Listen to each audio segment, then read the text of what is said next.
Now, Inglewood Cali is in the building. Big Ups Production. The Self Luv Show, Black Americans in Africa. Let's get her done. Big show tonight. Copyright disclaimer under Section 107 of the Copyright Act 1976. Allowance is made for fair use for purposes such as criticism, comment, news reporting, scholarship, and research. Fair use is a use permitted by copyright statute that might otherwise be infringing. Nonprofit, educational, or personal use tips the balance in favor of fair use.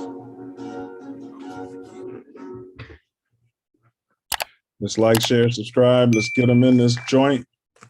In entering upon this course of instruction, each of you should, so far as possible, lay aside for the time being all previous theories and beliefs. By so doing, you will be saved the trouble of trying All the way through the show. to put, quote, new wine into old wineskins, end quote. Luke chapter 5, verse 37. If there's anything as we proceed which you don't understand or agree with, just let it lie passively in your mind until you have enjoyed the entire show. For many statements that would at first arouse antagonism and discussion will be cleared and easily accepted a little farther on. After the show is over, if you wish to return to your old beliefs and ways of living, you are at perfect liberty to do so. But for the time being, be willing to become as a little child. For said the Master in spiritual things, quote, except ye become as little children, ye shall in no wise enter into the kingdom of heaven, end quote. Matthew chapter 18, verse 3. If at times there seems to be repetition, please remember, the Self Luv Show is a lesson, not a lecture.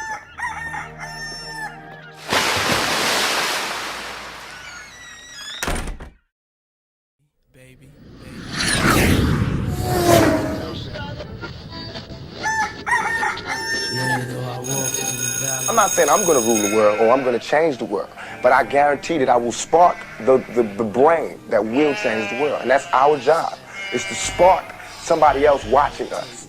We might not be the ones, but let's not be selfish, and because we're not going to change the world, let's not talk about how we should change. 24 years ago today, iconic rapper Tupac Shakur was shot here in Las Vegas. The rapper was shot inside of a BMW while stopped at a red light on Koval and Flamingo. We all know the story. He then died 6 days later. The shooting happened after a Mike Tyson fight against Bruce Sheldon at MGM Grand. And then there was a brawl inside of the lobby right after that fight. Tupac was in the car with Marion Suge Knight, who was grazed by a bullet. No one has ever been arrested for Tupac's murder.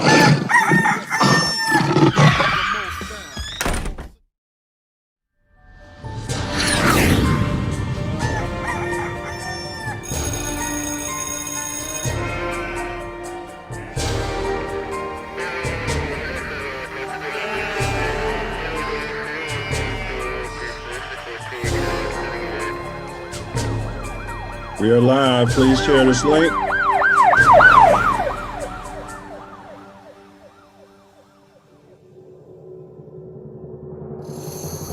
O block right here. I should call this shit no block. It's 10 o'clock. Where the fuck y'all niggas at?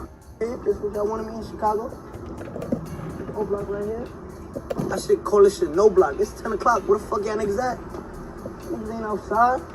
It's only 10 p.m. Where the fuck y'all niggas at, blood? O block right now. Where we at? Tell you something, man. This Nino Brown, man. I'm live on O Block right now. Where we at? This O Block. I'm from Miami. I just want to tell niggas, man, we gotta stop killing each other, man. Yeah, this shit ain't about nothing. All that killing shit, we gotta work together, man. Stop killing each other, my nigga. I had to come over here and tell niggas that shit, my nigga.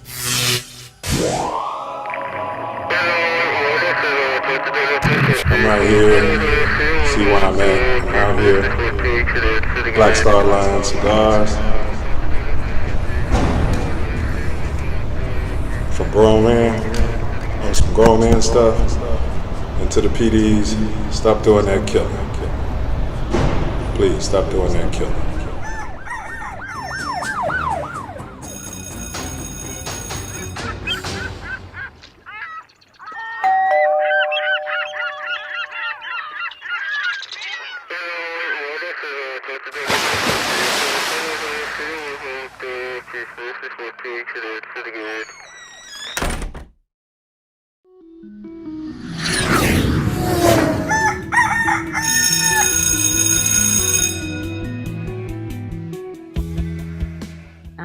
And even in this instance, if I could be of service to a 9-year-old girl or a 19-year-old woman or girl who wants to be a woman, is to really remember that self-love is the best way that you can receive love from anybody else, because it's coming from you. A lot of times we forget that. We look externally for this love. We look externally for this feeling of validation and adoration and approval, and it has to come from within.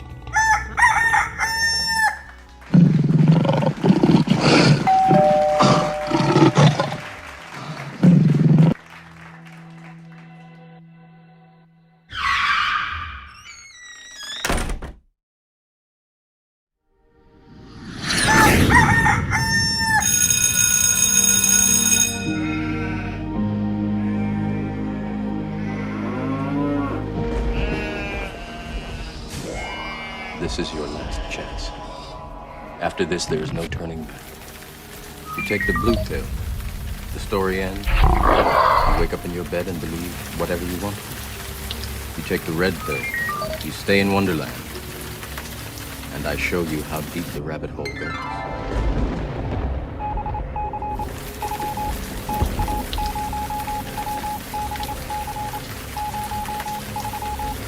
Remember, all I'm offering is the truth, nothing more.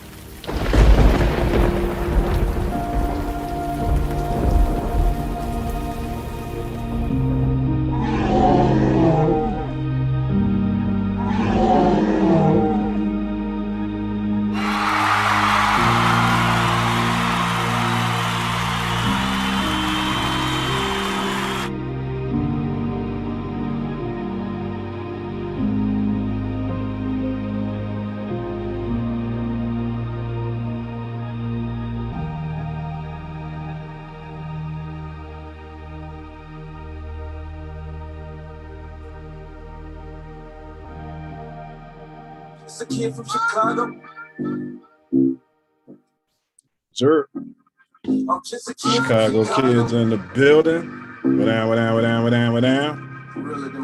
I'm just a kid Just from a kid Chicago. from Chicago. Trying to make a way in the game of life. Yes, sir. Just a kid from Chicago. We got a great show lined up for you tonight.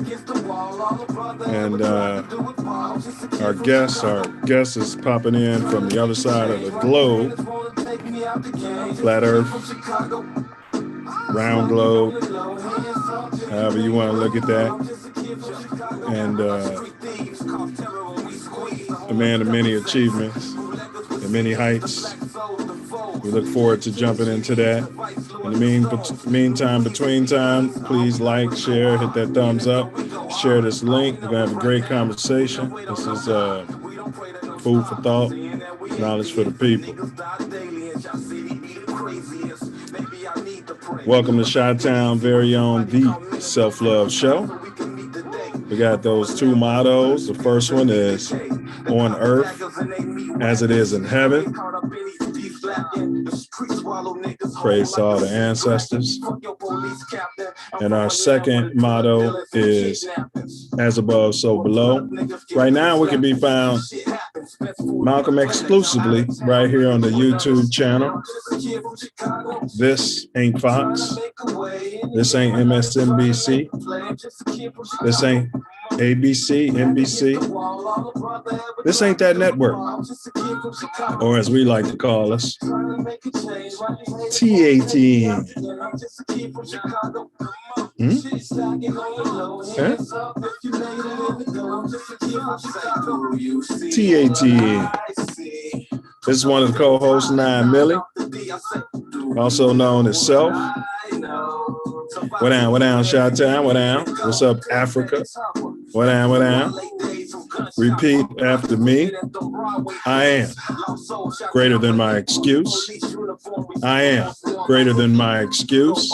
I am greater than my excuse. Today, we are live in the flesh and living color. Today is March 23, 2022. It's about 8:08 p.m. in the Shy. And thankfully, and you cats can be any place in this magnanimous universe. And we're most grateful that we all chose to be here together. Here together. I'm just a kid from Chicago. No doubt. What down, brother Wordsmith? What you manifesting today, sir? Love, you know me. I'm manifesting love. What you manifesting now? Ditto, brother. Pure, magnificent, magnanimous. Often harsh. Some call it tough. But at the end of the day, sir, it's love just the same, bro. Facts. So what's been going on in your neck of the Shy, bro? Looks like Willie Wilson is going to go ahead and redo the gas giveaway again tomorrow. Willie Wilson's buying those votes, huh? Hey, doing the best he can. Hey, did you line up and get some of that free gas, bro? Oh no. You know, I was working for Sweet Potato Patch at the time while that goes on. Hey man, Yeah. you got the disappearing mic today. Yeah, man. Yeah, we're going with some new technology. I'm not using the green screen, but I might pull it back out for next week's show. Yeah, I got the magic mic. Kills a lot of features, you know what I mean? Yeah, it's interesting. So, but it's there, you know? Yeah. That's the important thing. So, how's that sweet potato patch growing, bro? Oh man, it's growing by leaps and bounds. It's gonna be huge. Got some contracts that might be coming up that, man, could really change the course of the company. That's what's up. Y'all in LA? Yeah.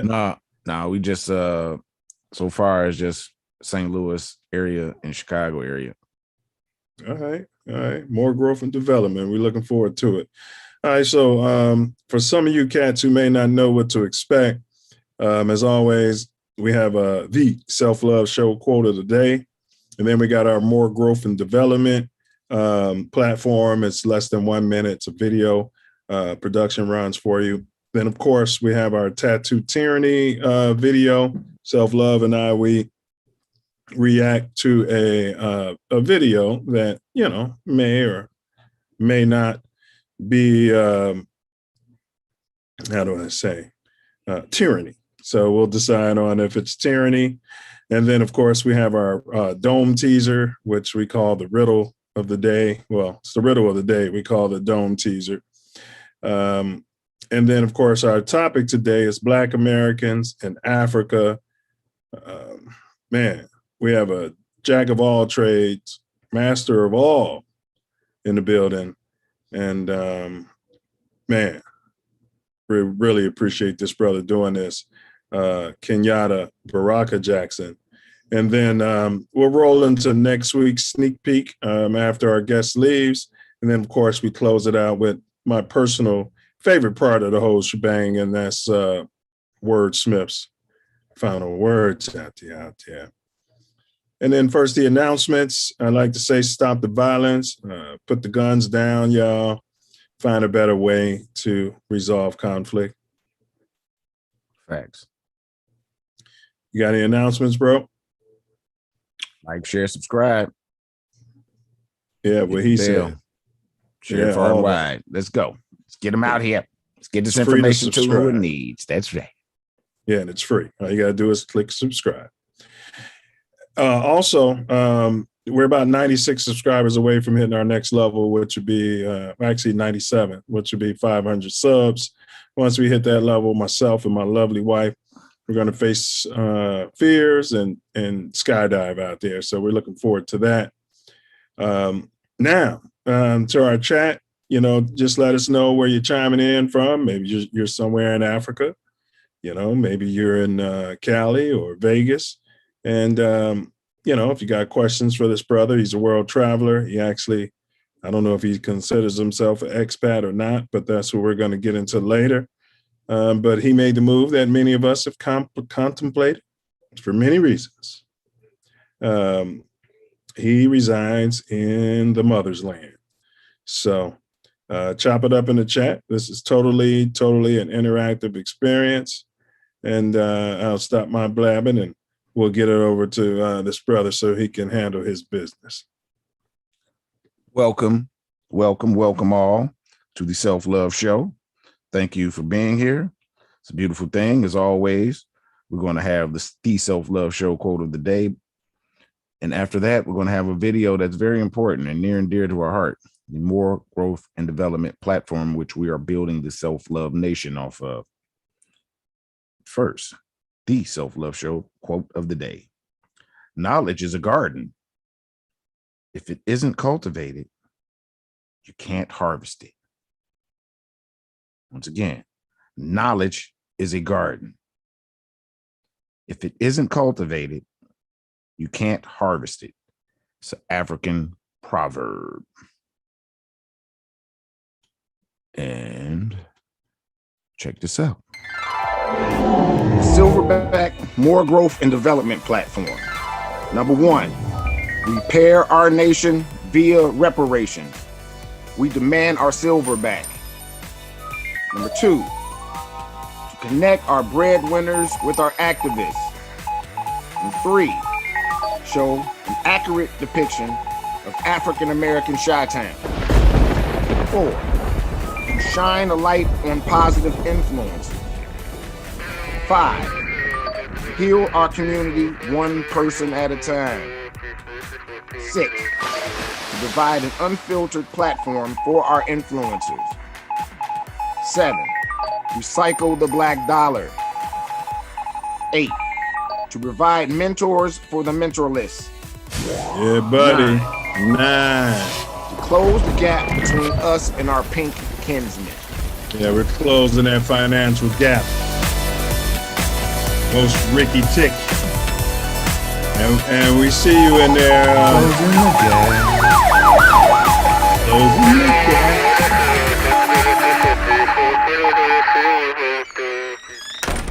Hey, we got you, y'all. We see you up there, Kenyatta, in the cream room. Just post up there for a minute and we'll get you introduced. Most Ricky Tick. Most Ricky Tick. Appreciate your patience. Number 10. And yeah, number 10. So go ahead. My bad. Protect our women and children by all means necessary. That is a fact. Any and all means necessary. Any and all means necessary. So now that's our platform. That's what we're about. That's what we stand for. And that's why we're asking you guys to like, share, and subscribe, because this is a movement and it shall be done and as it is written in flesh. Last week, we did a show on chattel slavery, fact or fiction. Man, great show. Highly recommended. Yeah, interesting topic. Big ups to our ancestors. Oh, praises due. So educate yourself, enlighten yourself, and enjoy it, because it's always edutainment here at the Self Love Show. So facts. Bro, did you hear about this is in your backyard? 12 cleared for killing the 12-year-old. Not sure. Hear so much of 12 killing in Chicago that, you know, may or may not have heard this one. Nothing's new under the gun, huh? Facts. Big ups to production. I know you saw the video. It was a quick shoot. Looks like the child was trying to, you know, dump the gun so he doesn't get caught with it on him. Yeah. And he got murdered. Yeah. It's unfortunate. You know, yeah, they always chase. They're not supposed to chase, and they do it anyway. Yeah. And I can agree with Fox without the criminal charges to a certain extent. He shouldn't have his job, I don't think. He violated all their policies and procedures. He should be fired like the rest of the world. Yeah. That would make sense.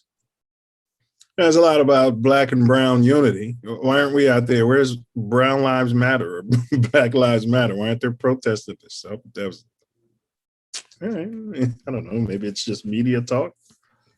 Yeah, that's it's not very friendly over there for our kind.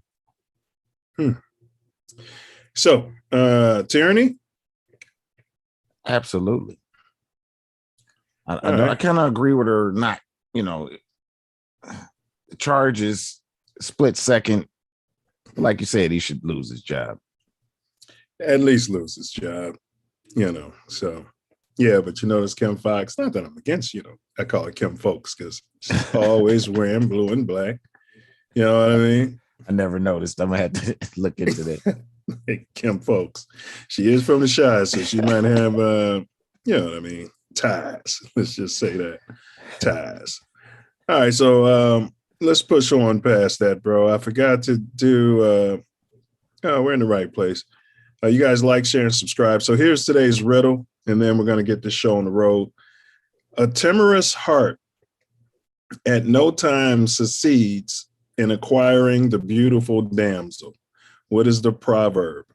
A timorous heart at no time succeeds in acquiring the beautiful damsel. What is the proverb? A thumbs up out there, Seth? What? Surprised you got that one. I was saving this was one of the more difficult ones. All right. So if anybody in the chat thinks they know what the solution is, type that in before the end of the show. We'll give you guys credit as opposed to self-love winning every single time. All right. And so now we're going to push past this. Enough of the appetizer, self-love. Let's quench the self-love nation's thirst. All right. So I think we got a promo video we're going to play, and that'll give us time to get this brother into the room.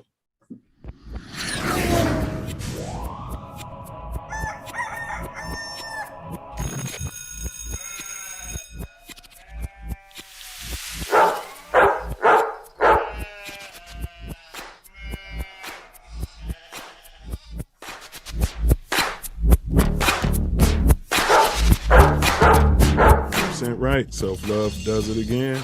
Self-love does it again. And we have a big show planned for you guys next week. It's going to be, the guest is going to be announced later. So we'll get a promo video out for that. So get ready. And then so next week on the Self Love Show, Wednesday, so next week on the Self Love Show, like that. We're doing. We got a member of Omega Psi 5 from U of I coming in the building. So the Q Dogs are coming to town. He's a world traveler.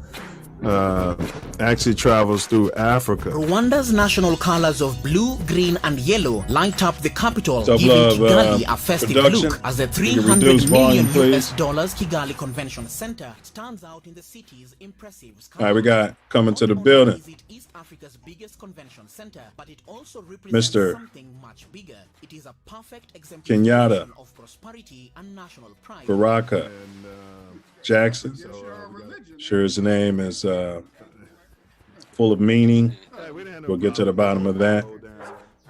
He's a UIUC grad, as they call it today, University of Illinois, Urbana-Champaign. So it's best to kind of avoid that Computer engineering, and so I just wanted to have a senior software developer, entrepreneur, farmer. So just make sure that you're being respectful Yeah. as well, talking Farmer. about genocide and stuff like that. Yeah.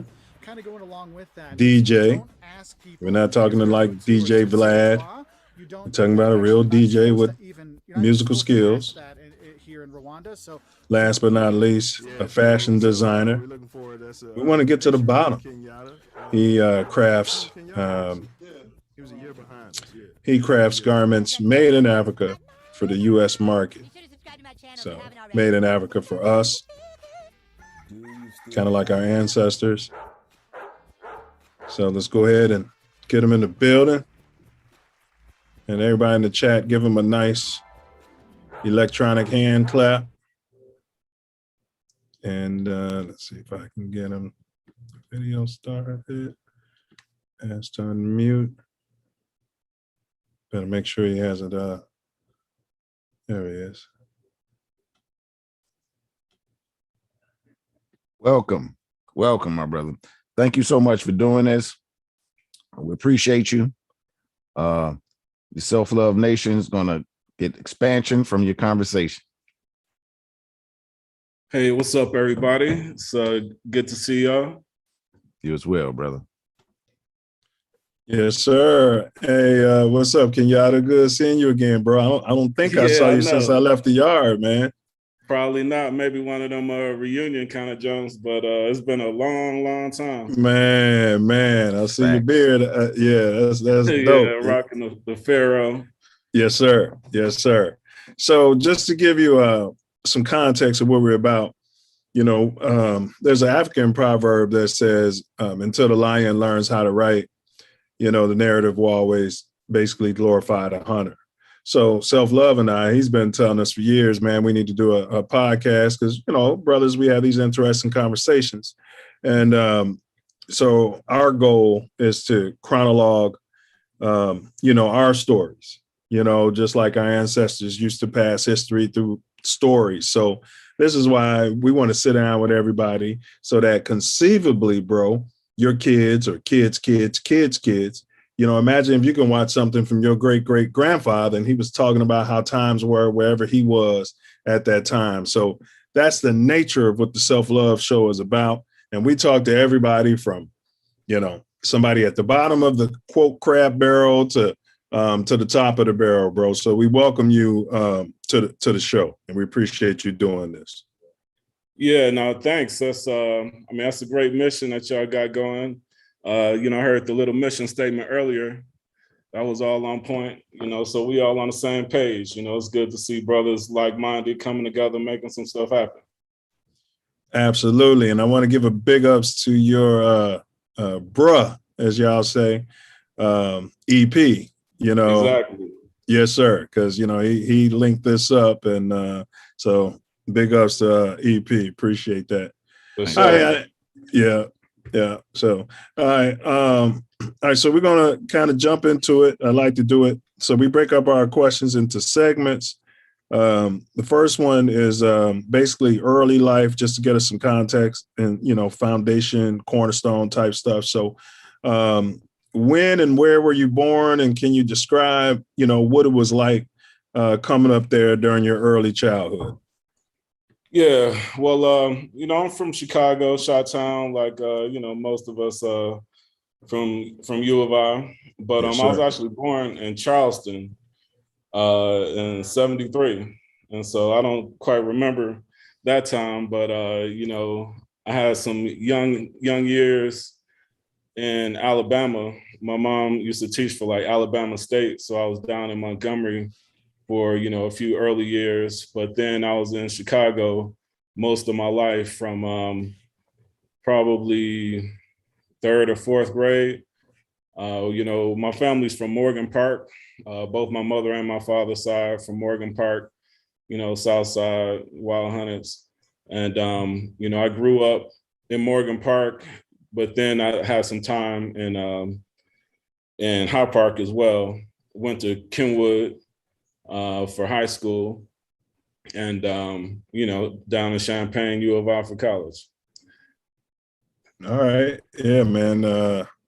So yeah, I had some Hyde Park life myself all the way up. I went to Ray School, man, the grade school all the way through graduation. And then my mom, rest her soul, you know, just crushed my heart. And yeah, I want to move closer to my job. We're moving out to the suburbs, you know, and so I couldn't go to the wood. I'm like, oh man, man. Yeah, I went to Murray. Okay. All right. Yeah. Murray was we was on 57. 53rd. Like 53rd, yeah. Cross that park and you're right at McDonald's and M&M's and exactly. What was the place with the barbecue fries, man? Leon's. It was Leon's, yeah. It's right on the corner. Was it Leon? Liam's or Leon? Was it Leon's? It was Leon's. It was right on the corner. Yeah. Liam's was 52nd, 53rd and Dorchester. They got the best rib tips though, Liam's. Yeah. They got them rib tips over 60-something, 63rd, 67. Me and one of my big brothers was just talking about that Leon's place or whatever. You know, we made that bag of fries cool. It wasn't because we didn't have the money. It was bibs. Oh, ribs and bibs. Ribs and bibs. They had fries too. Yeah, that's what it was. Exactly. Ribs and bibs. Right. So we couldn't afford the ribs, so we just get the bag of fries, and we made that cool, bro.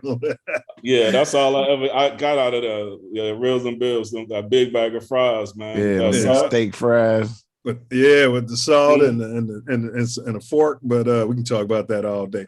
Can you kind of break down, you know, the messaging? Because I heard you say your mom was an educator, so is Tori's mom. But can you discuss your elders or / ancestors, how they were interacting with you and maybe other shorties in your community? Any lessons or colloquialisms that you could remember, you know, that they might have shared with you?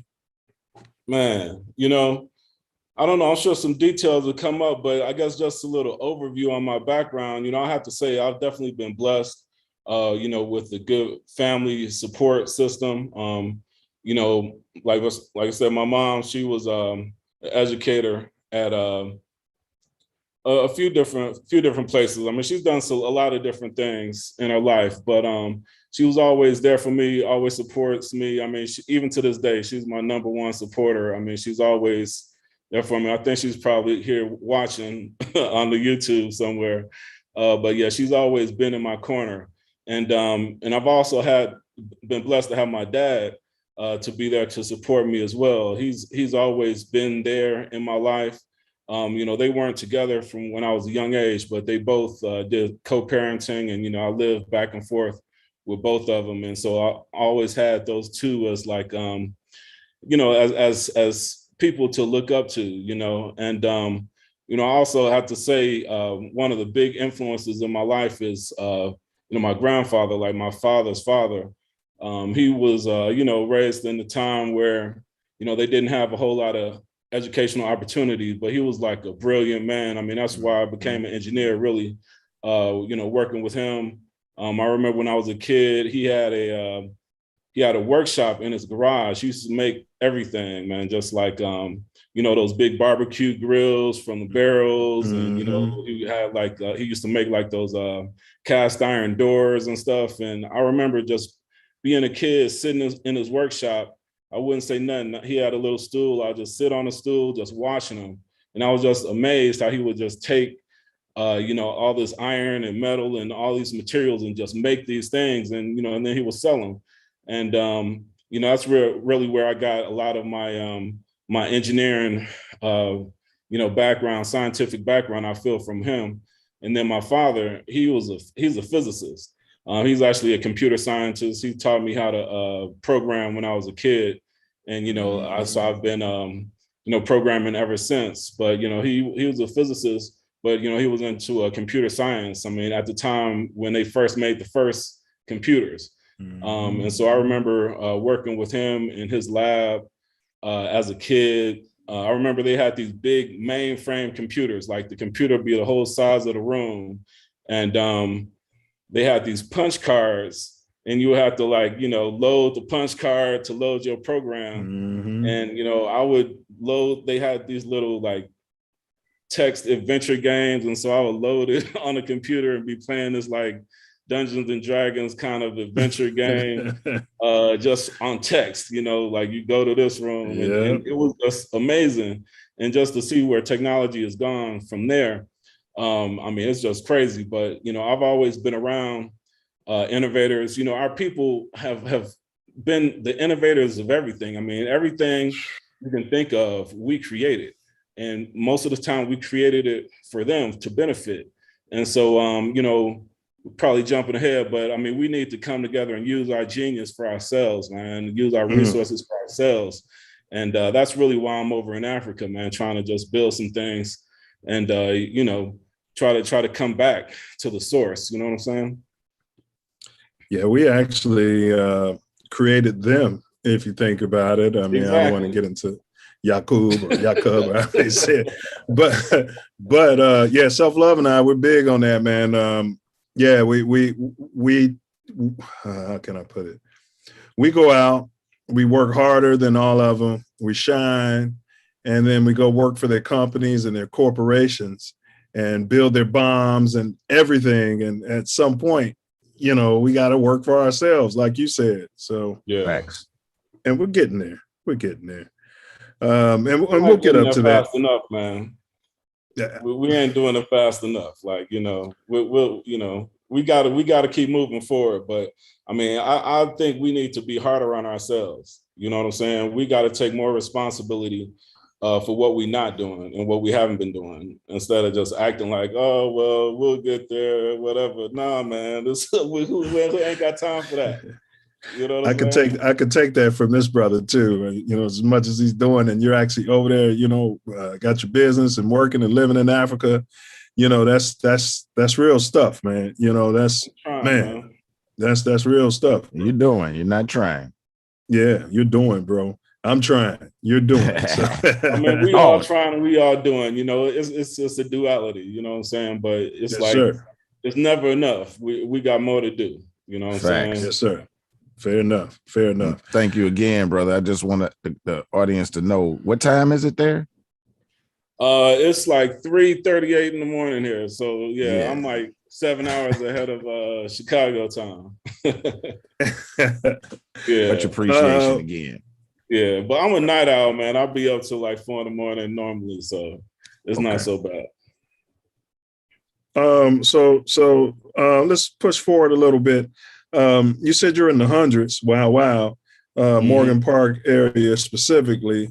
Now I think that, you tell me, was there, I know in Hyde Park, you had a lot of white folks, Jewish and everything.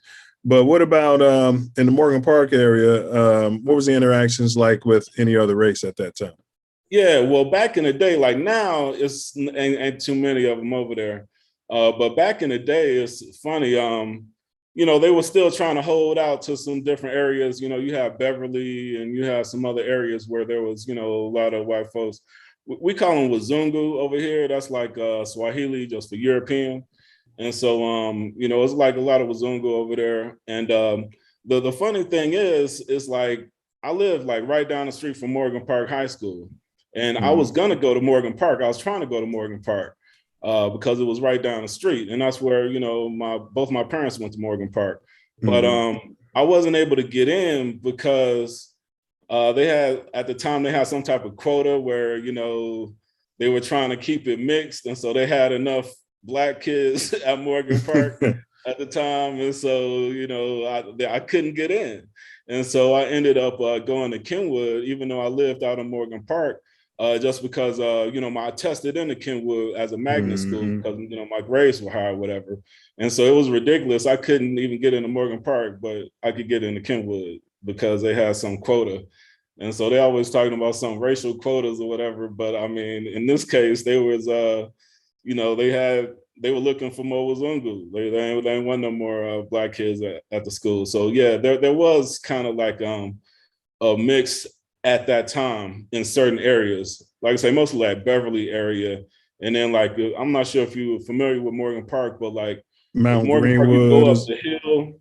There's like a hill on like 119th. And like, once you go up that hill, then that's where the white folks was at. And then we was under the hill. But yeah, so that was, but now it's totally different. It's all black over there now. Yeah, I think Mount Greenwood and Marinette Park is a suburb, but all that was adjacent to Morgan Park, and all that was white. It's like once you get up to like Western over there. Yeah. Mount Greenwood. It was like all kind of like, Mount Greenwood. It's and they still didn't in like place. black people coming over. No, not at all, not at all. It's And still actually, they're intact. still over there. Yes, they're still intact. Yep. Yeah, you go over there. They're still there.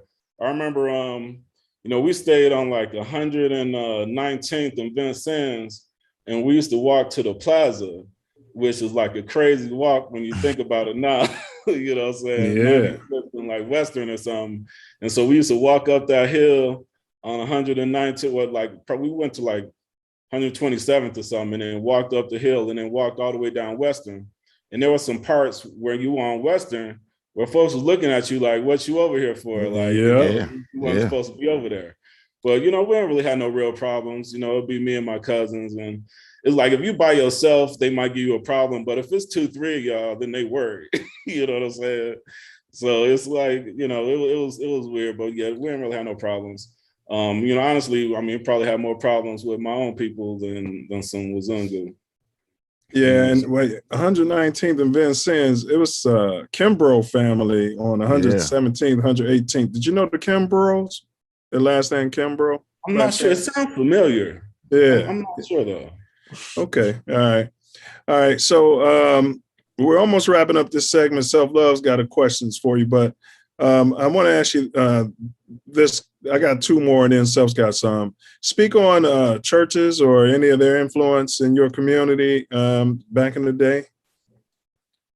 I don't know. That's a delicate subject. You know what I'm saying? It is. So it's like, I ain't trying to offend nobody, but it's definitely churches everywhere. You know what I'm saying? But I personally don't understand how we can worship, the same beliefs as our oppressors. It just doesn't make sense to continue to do the same thing that they taught us. My whole thing is anything they taught us during slavery, I'm doing the opposite, dude.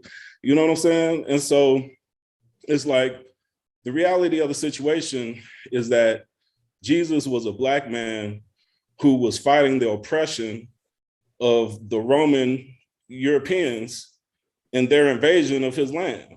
And so they killed him.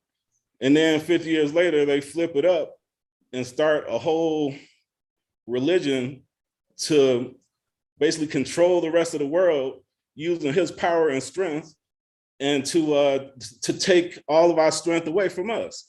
So it's kind of crazy. It's like, I believe in Jesus, but I definitely don't believe in what the Romans have taught us about him and his life and the way that it's being taught now. And honestly, I think you mentioned my name earlier. I was named after Jomo Kenyatta. He was the first president of Kenya back in the day. And so one of his famous quotes that I like is that, and he says it the best. He said, when they came, we had the land and they had the Bible. They gave us the Bible. We knelt down to pray. And when we looked up, we had the Bible and they had the land. And they still got the land to this day. You know what I'm saying?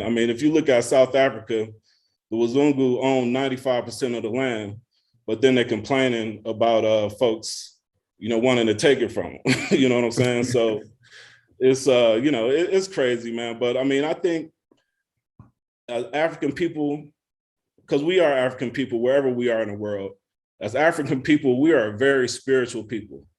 And that is our strength, our spirituality, because regardless of what you want to call, what word or what name you want to call God or the creator or whatever, that power is there. And we tap into that power. That power is within us, you know? And so the church is a good thing because we use that power. And that's how that's people have, like, you know, the revelations and, you know, the just the blessings and the strength and the energy that you feel in church. And so it's good with anytime we come together in a positive way, regardless of what name we want to put on it. That's a good thing and a positive thing for us in our community.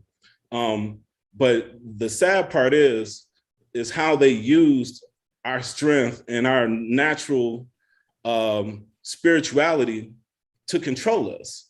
And that's what we're doing today. I mean, to the same day, like, you go throughout the Black community in the States, you're gonna see mad liquor stores and mad churches, you know, and basically both of them subdue us. Like, it makes us, you know, accept the situation and the conditions that we're in.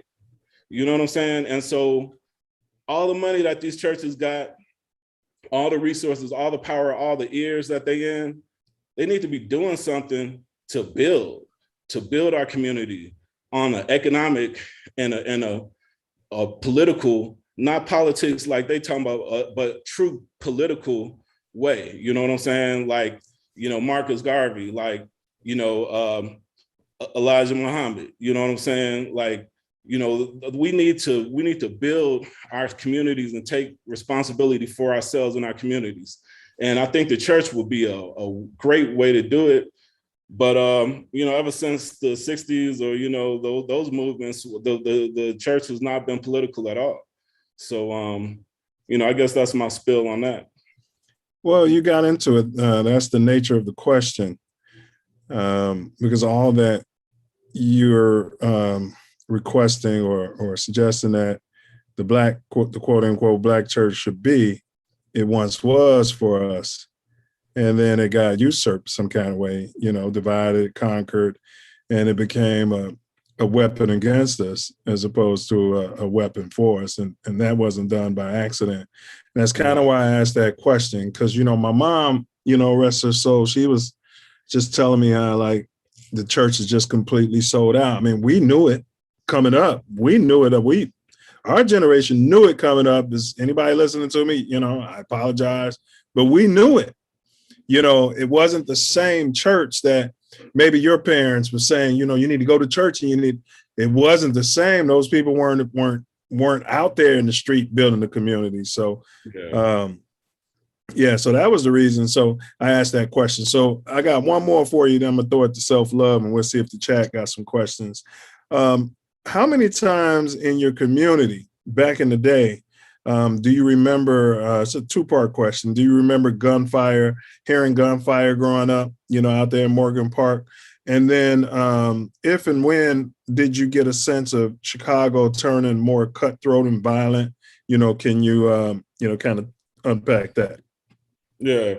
Well, I mean, you know how it is, like, that's every night, like, you know, every night, every other night. I mean, I remember me and my cousins used to have a game where, like, when we hear it, we would, like, guess what gun it was. Be like, ooh, oh, that's a shotgun. Oh, you know, that's a 9, you know, that's a 45. Ooh, that's a Uzi. They spraying. Like, I mean, we weren't even scared. Like, it was just like, you know, just regular, you know what I'm saying? You would hear it.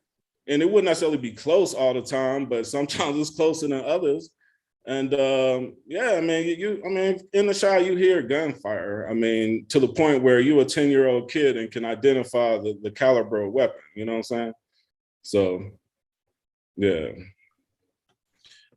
All right. At least that's what I remember. All right. And do you remember a time frame when the city was already I mean, it was already like, yeah, I mean, the thing is, okay, I mean, you know, we know the history of the gangs and the stuff in the city. And I mean, you know, it was always a problem, but I guess, you know, it's like the crack epidemic is when things got a little less orderly, because I remember back in the day when I was real young, you know, it wasn't, I mean, the gangs, it was a more organized crime. Like the gangs, had hierarchies, and then like if you did something, you catch a V, you know what I'm saying, where like they'll like get you or whatever. And so folks were scared to just do all type of crazy stuff.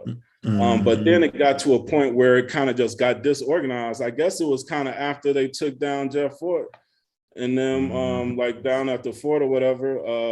Like once he went to jail on that whole Libya kind of situation, things kind of just fell apart, and then it was just block by block, fighting each other. You know what I'm saying? As opposed to a whole organized thing. And so, yeah, I mean, I was never really involved in that type of thing, but I had, friends and family that was, riding with whatever sets. But, so, I mean, I was around it, but I always tried to just keep it straight and narrow. I used to stay in the house, man. Like, I remember my aunt used to be like, go out the house. I'm like, why? Why? What's in the house? What's outside? I'd rather be in the crib playing video games or doing Legos or something, but you had to kick me out the house. But, because it was going down. Like anytime we go out the house, anything could happen, you know what I'm saying? And so, it was going down like that. And I know it's probably even worse now. But, it's bad now, but like those 80s, the mid 80s, man, that was like, that whole crack epidemic. I remember just crackheads everywhere. Everywhere you go, you see crackheads. Like I ain't seen no real crackheads like that in a while. Like you'll see desolate folks, but not them crackheads from like the 80s. So I know it's still rough now, but that was probably felt like the worst time. I don't know if it's just because I was in it at the time. But that's what I would think.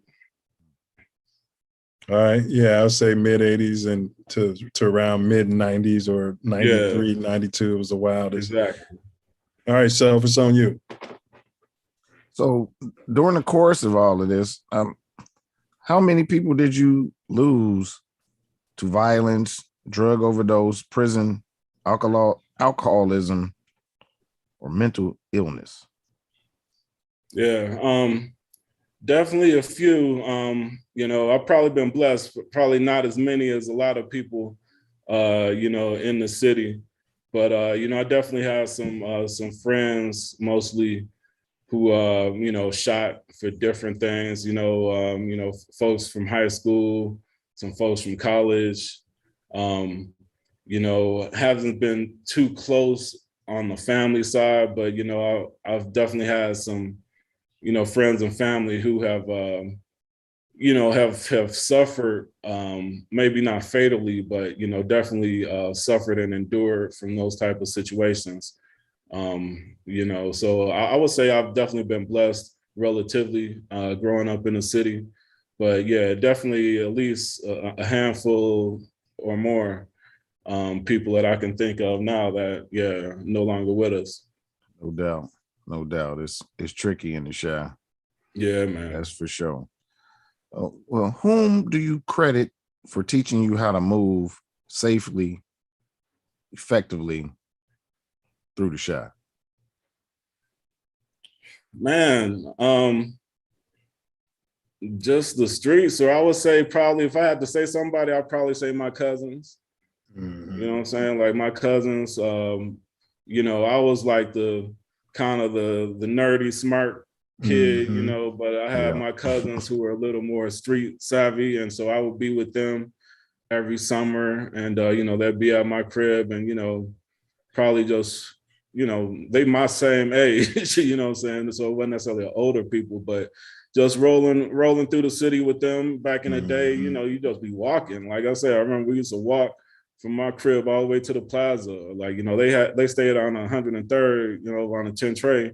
And, we'd be just walking from there, like all the way up to Halstead. I mean, we used to walk as a kid. I remember one time we were kids, we walked over, it was over around 103rd and Wabash over there. And y'all remember the rink on 95th? And so, yeah, we used to walk from their crib all the way to the rink. So it was on 95th, like past, forget where it was, like, but it's like if you go west on 95th Street. It was like a big shopping mall over there where the Rank was. Or with the Loop, was it the Loop? Loop, okay. The Loop, right? Yeah. The Rank was different. Yeah, the Loop, I believe. But yeah, the big skating, it was like a skating place. And then they had like, the underage disco kind of joint. So we would go, not necessarily to skate, but they had little parties over there. And we was 12, 13 years old, probably younger than that, at least some of us, and just walking down 95th Street at 10, 11 at night or something, like with no cell phone. Right. Obviously, we did it back then, but like, like nowadays, like I'm scared, if I can't, if my kids ain't got like their phone with them, or like, don't nobody leave the house without a phone, unless, you want to keep your kids so tight to you. But it's like back in the day, man, you had like a dime for a phone call if you needed to, I guess, but on a payphone. But yeah, I mean, we used to just be in the street, man. Or you call collect. Exactly. That operator. I knew, well, let me go through this chat real quick because they've been chatting. So, and first off, you guys, I pinned a link into the chat, and it's for his this brother's apparel company. So let's show him the Self Love Nation love, and go check out some of his wares. We're not doing nothing if we're not rotating our money. And so just check out some of his wares and order it. Spend that money. You're spending it anyway. Y'all ordering from Walmart.com and Amazon.com and this.com. And, why not order from the blackman.com? But we're going to shoot through the... just a note on that. That link is... that's like an American apparel site that I have. And so it basically has some like T-shirts and some other stuff, with my logo and branding on it. Like I'm rocking this is like the Chicago style T-shirt. Yes, sir. You can get that on there. And so that's, that's for like my American site. I have a Made in Africa site that's coming up. It's not ready yet. I'll send it out to y'all. It should be out probably in the next couple of weeks. I'm going to be launching it. And so that's where I have like the Made in Africa clothes. And so right now I'm selling them here in Rwanda, but I'm going to be exporting them to the States soon. And basically I'll be selling wholesale. And so, I'm looking for any stores, people who got like boutiques or any kind of stores who want to order, clothes made here, and we can make whatever designs too, because I know like there's a lot of, folks in the States who have their own clothing lines, and, Right. So they'll go to China or wherever to get their stuff made. I'm trying to set up facilities here so they can get their stuff made in Africa, and we can make it to your specifications, and, you brand it however you want it, and, it can just be made in Africa. But I do have my own line of stuff. I think I sent y'all some pictures or something. And so that stuff is not available on my website yet, but I'll have a link to my Rwandan site from that website soon. But right now you can buy just basic stuff, but it's mostly like T-shirts. And then, I got like the chains, like the Horus chain and some other stuff on there. And I'll be adding some other things as well. I just kind of launched it recently. And so we'll be adding more products to that. Right. So yeah, stay tuned. And when you get that link, definitely shoot it to us. I can always, announce it and also tag it to the comments on this one. So appreciate that. Yes, sir. So we got Sharuka Israel said Ivory is here. Let's see. Eddie Sevo said, yo. Trife Max said, my guys. H. Moultrie said, Willie Wilson has a great tax write-off, 100%. Janelle, she went to U of I. She said, what's going on? I'm the overseer, U of I guy, said, one love, self-love. He's in Vegas. H. Moultrie said, no news is good news. And Kim Fox is letting everybody go. All right. Yeah, I can't read the next one. I can't read that. All right.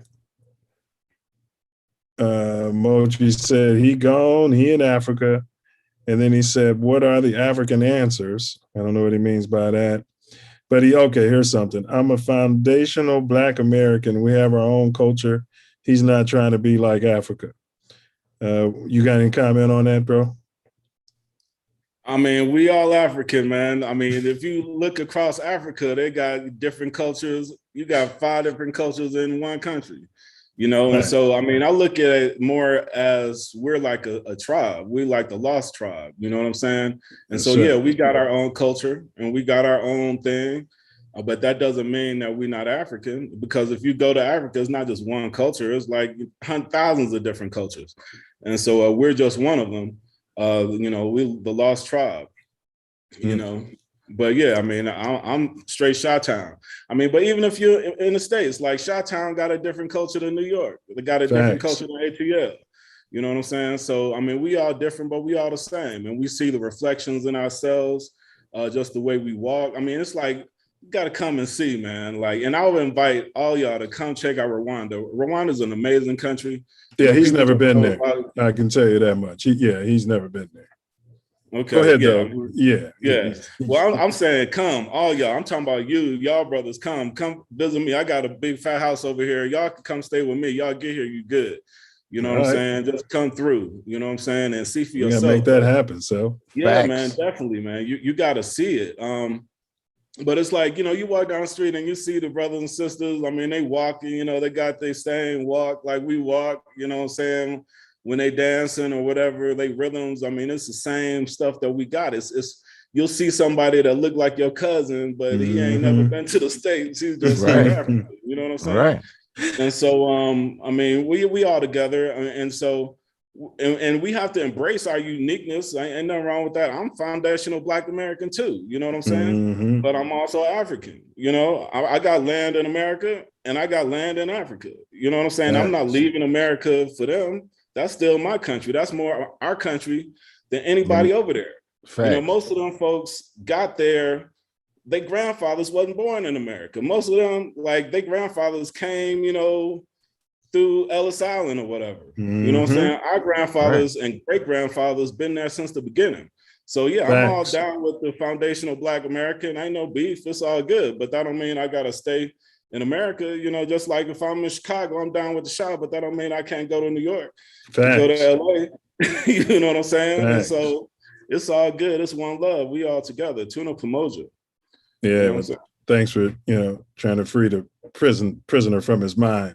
We got Omni Overseer. He said, how is the church or Christianity viewed in Africa? I mean, I know that's broad because Africa is so huge, but maybe in Rwanda or places you've been. Well, I mean, it's not even that broad, honestly. It's pretty common throughout. I mean, they got the lock on over here more so than they got it in the States. You know what I'm saying? It's like, you know, at least in the States, we'll see like some Black Jesuses around somewhere, you know, but over here, there ain't no such thing as Black Jesus. That's an American thing. You know, over here, it's just the straight, you know, blonde hair, blue-eyed Jesus, and everybody worship him. And, you know, and so, yeah, they kind of got a lock over here. And that's why, you know, they keep us impoverished, you know, because that's where they want us. But yeah, I mean, it's yeah, I mean, the church, and over here is the Catholic Church. Like the Catholic Church is the big thing, you know, because they came with the Jesuits and all that stuff back in the day with the monasteries and all of that. But yeah, they got it on lock over here, man. It's kind of sad, but you know. All right, all right, so y'all got that. All right, so then Joe Wyatt said, things were more organized in the 90s. I think back to when you were talking about like Jeff Ford and you know, some of the old heads. Exactly. Yeah, there's definitely a lot more structure, and that crack and that cocaine wasn't all, well, coke probably was, but that crack wasn't all over the city until Jeff got popped. So yeah. So all right. So we're gonna jump into the second segment of questions, and you know, we're gonna flow through those. So let me find out where I was here. That's right here. So all right, so our second segment of questions is the Moor Growth and Development questions. What's your take on reparations, bro? Reparations. I mean, I think reparations would be a great thing, but I mean, it ain't gonna happen. I mean, I'm down with it. We deserve it. they owe it to us. It would be the right thing to do. But since when has the right thing to do been what's been done? You know what I'm saying? So it's like, I'm definitely down with it. But my thing is, you can't sit around and wait for no white man to help you do nothing. Like if we still sitting around thinking that some white man is gonna help you, like I don't know what we thought, dude. Like I mean, you got to go get it yourself. You know what I'm saying? We got the spending power. I mean, we have the spending power. We just give it right back to them. And the whole thing with reparations, it goes back to, after slavery with the 40 acres and a mule, but honestly, they wasn't going to do that. It wouldn't have made sense for them because the whole thing is, with the whole 40 acres and a mule, they was just talking or whatever. I don't know, what, I guess they were trying to just calm us down in the moment. But if you think about it, if they gave us acres, if they gave us lands at that time, what was we gonna do? We wasn't gonna be growing no cotton, you know what I'm saying? We was gonna grow food and, stuff that we could eat, you know what I'm saying? So we could build ourselves. And that's what we should have been doing. But if we stopped growing cotton, then their whole industries would collapse. I mean, the thing is, what really gets me is everybody knows about the Industrial Revolution. You hear about the Industrial Revolution, in school or whatever, and they talk about the factories in Europe and the factories in the North and a big Industrial Revolution. But they don't talk about what factories. They're garment factories, textile mills. Mm-hmm. Where's that? What's the resources for that? That's cotton. You know what I'm saying? So at the time, after slavery, during slavery, the whole world economy was based on cotton and sugar. You know what I'm saying? Cotton from, the slaves, the foundational Black Americans, which is us, and sugar from the Caribbean, the slaves and tobacco. the Caribbean. And we was picking it up. Tobacco, you know what I'm saying? And tobacco. All that. But, but as far as the industry, it's cotton for the clothes and materials, and then it's sugar for the liquor. And the Southerners were shipping the raw cotton to the North to have it manufactured. And the banks and insurance companies all were created out of that. All of that. America was created out of that. The world economy was created out of that. I mean, we talk about the Industrial Revolution, that was fueled by our ancestors. That was fueled by free labor. And so they're not gonna just give you land so you stop making cotton, because that was the number one resource in the world at the time. And so it would be ridiculous for them to do that if they didn't have to, and they didn't. You know what I'm saying? And just like it's ridiculous for them to give us reparations if they don't have to, which they don't, because we ain't got no power. You know what I'm saying? So it's like, we can talk or whatever, and I'll take it, it's whatever. But honestly, man, we don't even have the resources in place or the institutions in place to do something with reparations. If we all got reparations right now, it would go right back into the economy, because we don't have no pool to store it. We don't have no industry. We don't have no businesses. We don't have no land. You know what I'm saying? We don't have, if they gave it to us within 5 years, we would give it right back to them. I mean, it would be the smartest thing they would do is to give it to us now so they can get it back. Because that's my argument. It'd be a stimulus for the economy. For the economy, yeah. I mean, that would help them out. You know what I'm saying? But what's going to happen if it happens is that we're going to get some power, and we're going to have some industries and some businesses where we can actually store that. And then once we got power, then we got more leverage, and then maybe they will give us reparations. Yes. But at that point, we'll be able to keep it ourselves and keep it in our community. So I would rather go that route than just getting it and giving it right back to them. But if we want that, then we have to build power. We need to build institutions that can store that money within our community. We need to build communities. You know what I'm saying? We have hoods. You know what I'm saying? We ain't got no communities. You know what I'm saying? I mean, we got places where Black people live, but we don't own that land. You know, we don't own them businesses. Ain't no hospitals over there that we own. You know, that's why the cops is coming and killing us, because they're protecting the landowners. If the Black community, if we owned the land, and if we controlled our own cities, you know, the cops would be with us because we would be paying them. You know what I'm saying? I mean, that would be, they would be our cops. Yeah. You know what I'm saying? So, I mean, I'm all down with reparations, man, but it's like, we ain't even to the point where we can, you know, really use it to benefit us collectively. And so we got a lot to work to do on ourselves. And then once we do that, then let's demand it. But, you know, let's get some institutions in place where we can keep it and not just funnel it right back to them. Because right now, you know, and that's, let me just add, like, that's one of the things I love about being in Africa, because all the money I spend goes to Africans. You know what I'm saying? Right. When I'm in the shop, you know, everything, I mean, you can't help but give money back to the white folks, man. Like, even your power bill, you know what I'm saying? Your water bill, gas you know in the car, gas in your car, like whatever you do, you know, it's going back to them, and it costs. And so one of the beauties about being over here is that, you know, all the money I spend is going back to my people, you know what I'm saying? And it might not be my direct people, you know, from the Shah, but it's still, I'd rather, and when I'm in the shot, it ain't going back to my direct people in the shot. You know what I'm saying? So I think we need to put things in place where we can funnel it within ourselves, circulate that money in our own communities. You know, but yeah, I'm down with reparations. They owe it to us, but it ain't gonna happen until we demand it. We've got some power to make it happen. It's coming.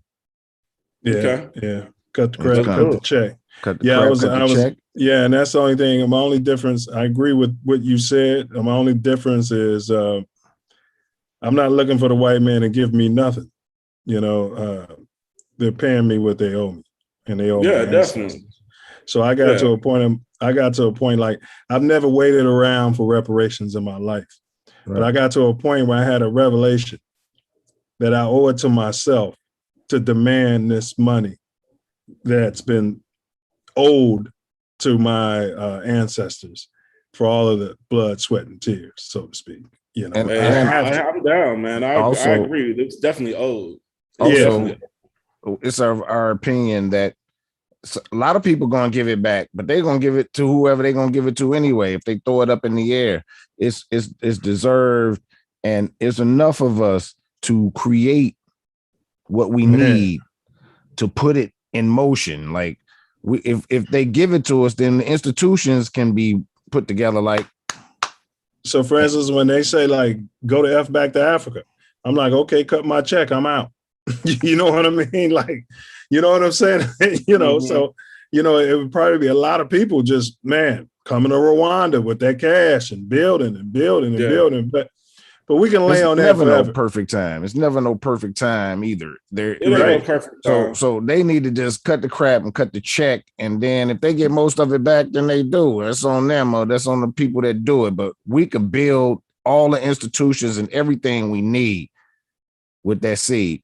And it's old. I totally agree. I would just add that we can build everything we need now.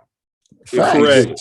You know what I'm saying? So it's like, let's do it. Correct. let's do that. Correct. You know what I'm saying? Because that's what we can control. We can't control what they're going to do. You know what I'm saying? And they do owe us, and let's get it and keep pushing it. I'm not saying don't push it.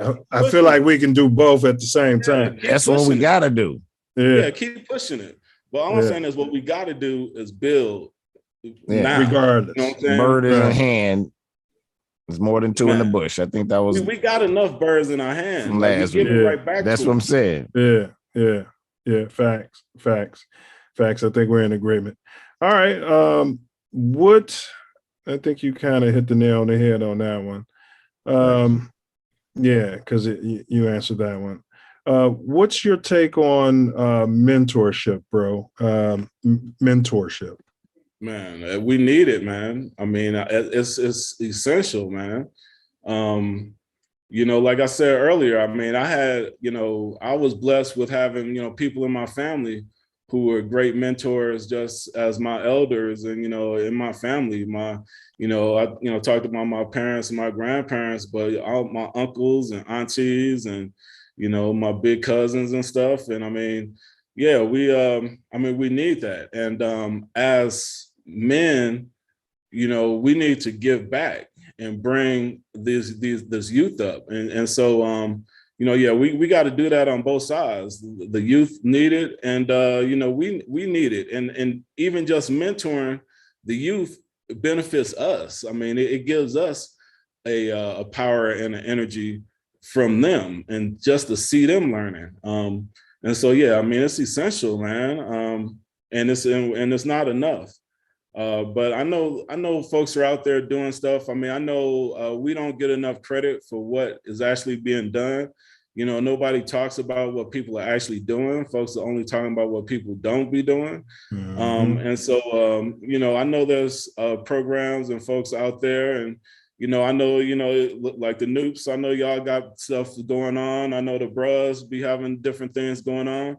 That was one of the highlights of my college years, like when we had like a mentorship program with the Boys and Girls Club. And I mean, it was just working with those kids in college. I mean, it was a great experience. I mean, I learned probably as much from the kids than they did from me. And you know, it's funny, even like, you know, I was with the Boys and Girls Club, but in college, when I was in grad school, I was like a grad advisor to you know, to some of the younger like engineers at U of I, and like a lot of them ended up, you know, being good friends, you know, after college. And you know, like a couple of the bros, like before they were bros, like you know, I was a grad advisor, and, you know, might have been one of the reasons they came to be the bros or whatever. But I mean, it's you make great, you know, lasting experiences and influences on people. And yeah, we got to do that. And, you know, I've done that before, but probably not enough. I need to do that myself, do more of that. But as far as mentorship, man, we got to do it. We need it. We got to come together, man. We got to do everything we can do to let this next generation surpass where we were, you know. And that's what I fear about kind of like this generation. It seems like every generation we've been further and further than the previous generation, but it seemed like we almost lagging at this point. And so, you know, we can't let that happen. We need them to stand on our shoulders. We need them to get further than us. You know, ain't no going backwards, man. Man, that's well said. Yeah, you know, mentorship is definitely necessary. I mean, we had a guest that said, if you're not, you know, reaching back, you know, at the end of your life, if you haven't reached back and pulled at least one with you, no matter what you've done in life, it's just been waste of time, pretty much. Yeah. Yeah. So, all right. Great answer. All right. What would you like foundational Black Americans, what would you like to see us do specifically to eliminate the financial gap between us and our pink counterparts? Yeah, I would like for us to build what we need. You know, we need to eat what we grow. You know, I would like for us to stop, you know, spending money on Gucci, Louis, McDonald's, Popeyes, you know what I'm saying, and build our own institutions. We need to buy land and grow our own food. You know, we need to buy land and build our own housing. We need to take control of the schools in our communities. You know, we need to build, you know, we need to stop talking and just do. You know what I'm saying? I mean, I'm all down with a good debate, a good talk, it's all good, but let's talk while we doing it. You know what I'm saying? And let's not just talk and not do it and throw our hands up, oh, we can't do it. No, we can do everything. We can do anything we put our minds to. You know, I mean, it's like, it seems as if our ancestors were doing more. Everybody talks about Black Wall Street and they burnt it down. Dude, how is it that they were able to do more at that time than we doing now? And the reason is they didn't have no choice. They didn't have no option. They couldn't go downtown Tulsa and buy some Gucci. They wouldn't let them downtown Tulsa. So if they wanted to buy some food, if they wanted to buy some clothes, they had to make the food and make the clothes themselves because they wasn't welcome at the other stores. And so the problem now is we all welcome. You got some money, welcome. You know, they want you to come get the money, come eat at the lunch counter, no problem. And so we down with it, like, you know. And so I guess that back in the day, you say back in the day, your wife is like, I want a Gucci or a Louis purse, baby. You know, if I go down there, that white man will put me in a tree. Exactly. So we gotta make our own. You know what I'm saying? We couldn't leave our community, so we had to build our community, and that's why we have Black Wall Street then. The reason we ain't got it now is because it's easier to just go to McDonald's. And so that's the problem, dude. Like, you know, I don't know, man, but you know, we can build that now, and now they can't burn it down. You know what I'm saying? I mean, they could try, but they can't do it as easily as they did back then. You know, and so it's like, we need to just do it. And it's going to be hard work. And, you know, it's not going to be, you know, it ain't going to be easy, man. You know, it takes effort, but it's like just the whole world now, everybody wants that fast food. They want that quick, easy life, the quick, easy money. Like, you know, Instagram and Facebook, everybody got all this get rich quick thing. It's like the folks making the most money on this social media is the folks that's selling whatever seminars where you're gonna make whatever money, give me $1,000 and then you'll, you know, learn whatever. They getting paid, but like, I mean, that's not reality, dude. You know what I'm saying? Reality is hard work is what is needed. But folks ain't trying to do that, you know? And so, you know, I would say we gotta, anything that we consume, we need to produce. You know what I'm saying? Facts. I mean, we're the biggest consumers in the world. Facts. You know, what other people consume everything and don't produce nothing? Nothing. You know what I'm saying? What we produce. Like, you know, Dr. Claude Anderson, he say, like, we produce sweat. You know what I'm saying? That's what we produce, sweat. You know what I'm saying? We ain't making no money producing sweat. Yeah, man. I tell you what. Yeah, he's been over there in Africa. He sounds like a Nigerian. Yeah, what? Get more work. Hey, you got to, man. All right. And I will point out, man, Africans know work. You know what I'm saying? Africans is the hardest working people. You know, I mean, it's like you come over here and see, like, man, Rwanda's got like these hills, man. It's like called the land of 1,000 hills, but it's more like 1,000,000 hills around here, and everything is on a hill. And so I should be walking around just to try to get some exercise, man. It's like these hills is crazy. But folks just walking up and down the hill, no problem. You go to like the north of the country, they got like these steep hills, and you'll see folks like walking up the hill, like they have these bikes on the bike with like sacks of potatoes on their head, on the bike with like sacks of potatoes on their head. Wow. Some turned on in the background. Yeah, wow. I'm trying to get some turned on in the background. Yeah, I'm trying to get it. Some turned on in the background. All right, that should help. I have no idea. I'm using a new system today, y'all. I got a new computer. Yeah, I'm not sure what that is. But yeah, and the sisters, man, the sister had like a baby on her back, you know, stuff carrying in her hands, and like some big whatever basket of fruit on their head going up the hill. I mean, it's crazy. I mean, they work over here and don't complain about it. You know what I'm saying? Whereas in the States, man, and not just Black folks, but everybody, Americans in general, are not trying to do no work. You know, we just trying to like sit around and get paid. And so that ain't gonna work. You know what I'm saying? So I don't know, man. Yeah. We got a concept for a city that we're, you know, building. Silverdale, where we're going to control all the institutions and make it happen. Let's do it. Hey, I'm down. I mean, let me know. I'd love to be involved in whatever y'all trying to get some stuff. Hey, I'm in on it. You know what I'm saying?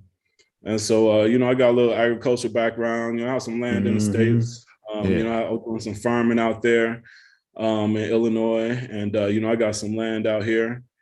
And, and so I'm doing some agricultural work here as well. I'm also like a builder. I'm actually like a civil engineer is what I got my degree in. Got my master's in civil engineering, construction management and structural engineering with my master's in transportation. So that's like highway, airport, pavement design stuff. But I'm not really doing that. I'm doing more like computer science stuff now. Yeah. But yeah, I would love to talk to y'all offline about the projects that y'all are working on. And so, I'm definitely count me in. Sweet. So we got two more questions, then we're going to take a short break and then we'll come back. What, in your mind, this question is geared for Black men. What can, could, should, I really don't like to say should too much. It's a judgment there, but what can Black men do to protect our women from being murdered, kidnapped, and trafficked at an inordinate pace in comparison to other races? Yeah, I mean, whatever we can, man. Whatever we can. I mean, we got to protect our women. We have to protect our children. We have to be there for our women. We have to be there for our children. We need to stop blaming each other, the men and the women. We need to love each other and be together. Stop making excuses and just do it. I don't know specifically what we can do. It just depends on the situation, but I would say in general, what we all could do is get some power. You know what I'm saying? The reason that happens to us in our community is because we're powerless and nobody cares. And so we need an economic base. We need power. It all comes back to the power, the political power, the economic power, and the economic power is the political power. And so, we have to do whatever we can to protect our communities, and I would like to add, we need to stop killing ourselves. We need to stop killing our women. We need to stop killing our men, our young boys. We need to stop the madness. We need to stop hating each other. We need to stop hating ourselves. We need to learn to love ourselves by learning who we truly are. One of the problems I feel is just the self-hate, because we don't even know who we are. We think our history starts as slaves, and it doesn't. I just got back from Kemet, Egypt, ancient Egypt. I was in 2 weeks ago. I was in Egypt, and that's Africa. And so the cool thing about being in Africa, you can go wherever it's like right down the street. Direct flight. 4-hour flight. From Kigali to Cairo. And, when you go and you see the ancient monuments and you see the Black men and women on the walls and the Black builders of these ancient temples and these ancient pyramids, I mean, it gives you a pride in who you are and gives you a better understanding of who you are. But I think one of the biggest problems with our community is that we don't know who we are, and that's we hate our history. Right. So we hate ourselves. And so we don't respect our own life. So we're not going to respect our brother and sisters' lives. But as far as, the Black women specifically, we as men need to take control of our communities and protect our communities, the men, the women, the children, and our fellow men, so however, by any means necessary.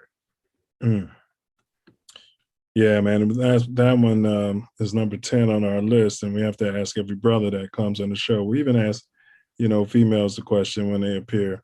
So Self, I'm gonna throw it to you if you got any questions as we end this segment, bro. Yeah. I think I know the answer to this, but have you ever personally felt racism or police tyranny? If so, please describe. I mean, definitely, man. like we all have. Like, I don't know if we got, time for all of that, but I'll try to tell a quick story. I mean, actually I got a couple, but let me just say, okay, like down in Champaign,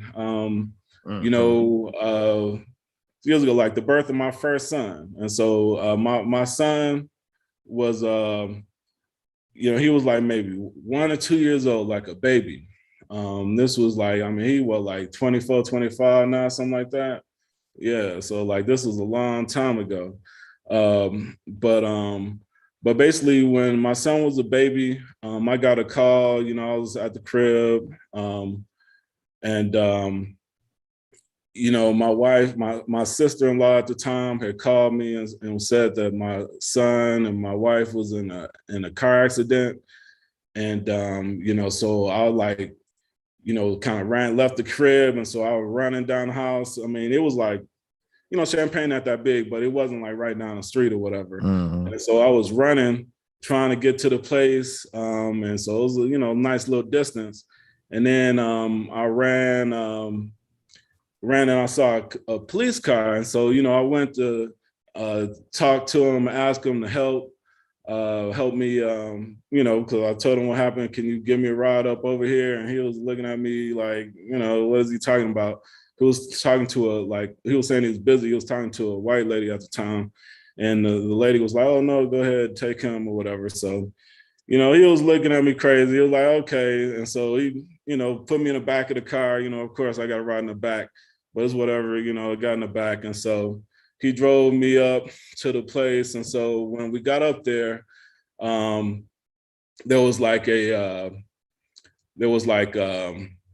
basically I saw the ambulance, like the ambulance was there, the car was wrecked. And so, I came out the car and then, they were taking my wife and my son in the back of the ambulance. And so, I was, went in to get in the ambulance, like you see in the TV shows, you ride in the back of the ambulance with the people or whatever.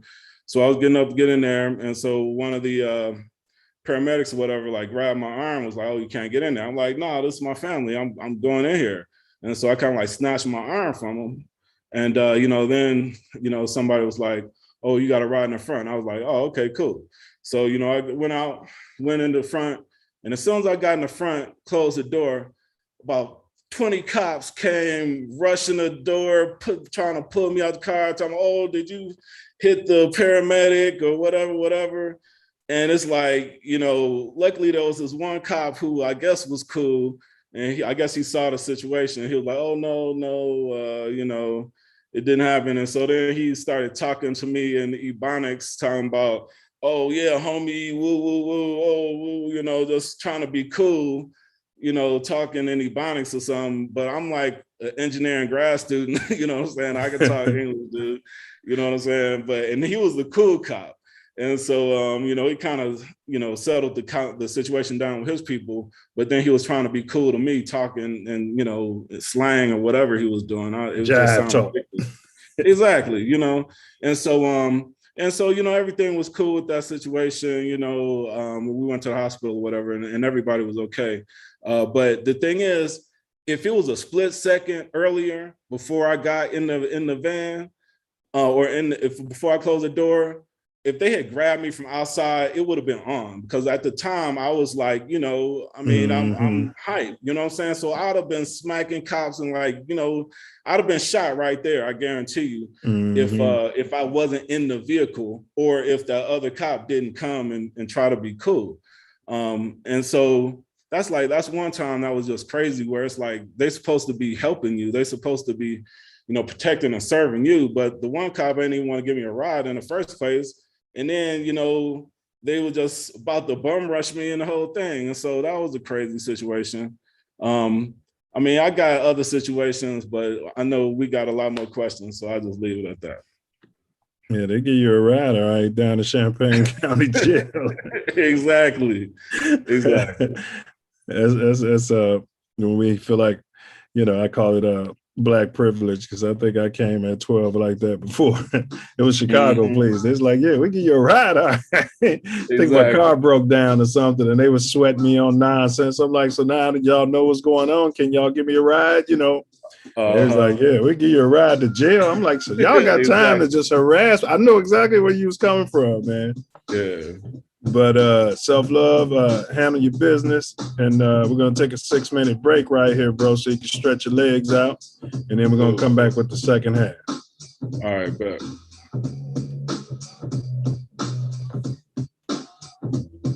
Yes, y'all, in the place to be. Y'all know what time it is. It's the Self Love Show. Black Americans be one in Africa with software developer, entrepreneur, Kenyatta B. Jackson. It's been a blessing. We talked about early life and the foundational questions, and we're going to expand and get into what he's doing now, the growth that's been going on. In the meantime, we got a few videos for you to check out. Yes, my name is Akwesi from Ghana. I'll be right back at you. And I love the 9 News Network. Let us all get together and learn together and be together so we can be strong together. Amen? Amen.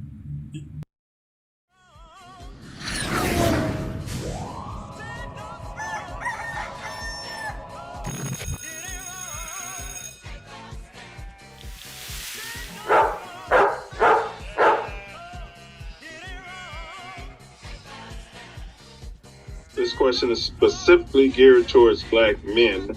What can Black men do to protect Black women from being murdered, kidnapped, sexually trafficked at an inordinate pace? Well, you can start with the music. Well, the reason I said music is a lot of music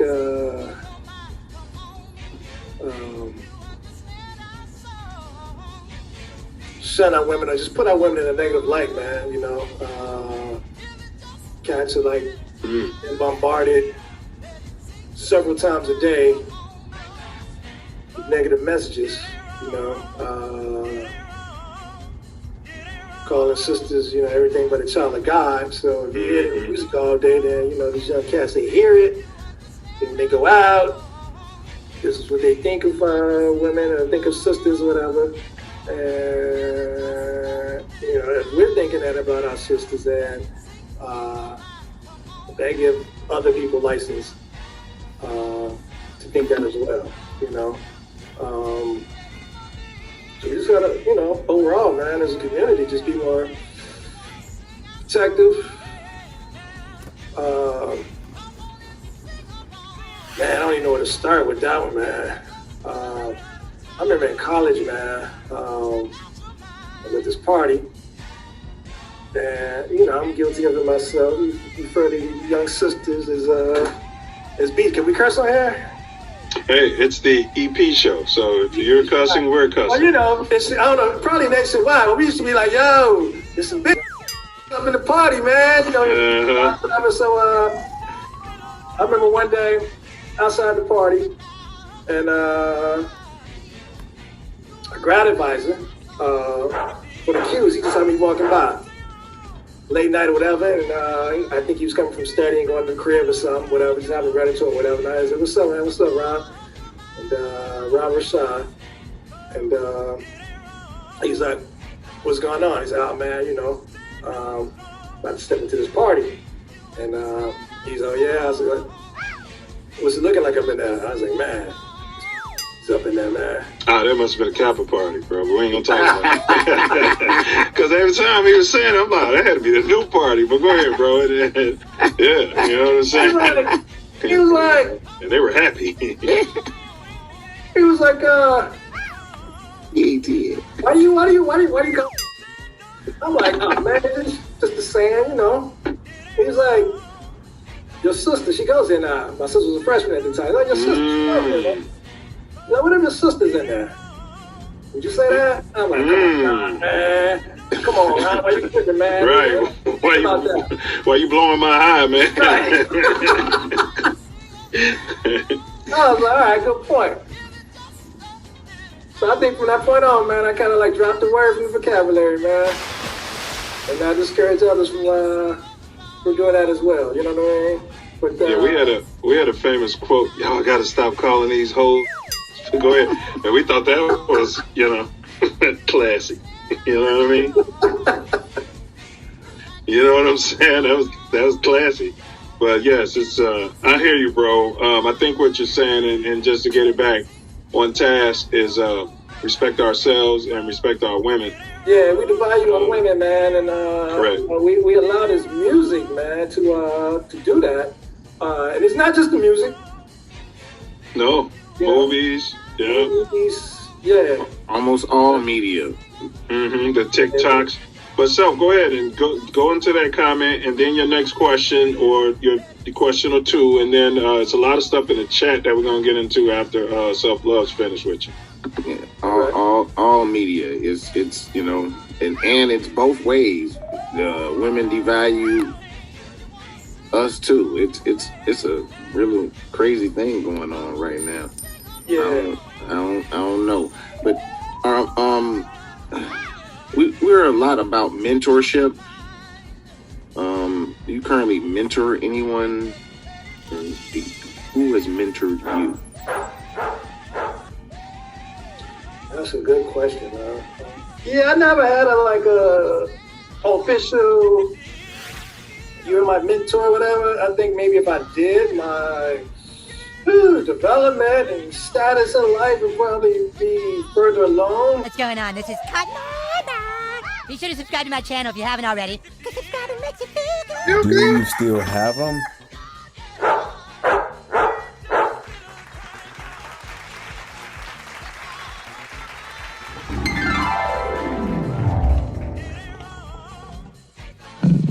All right.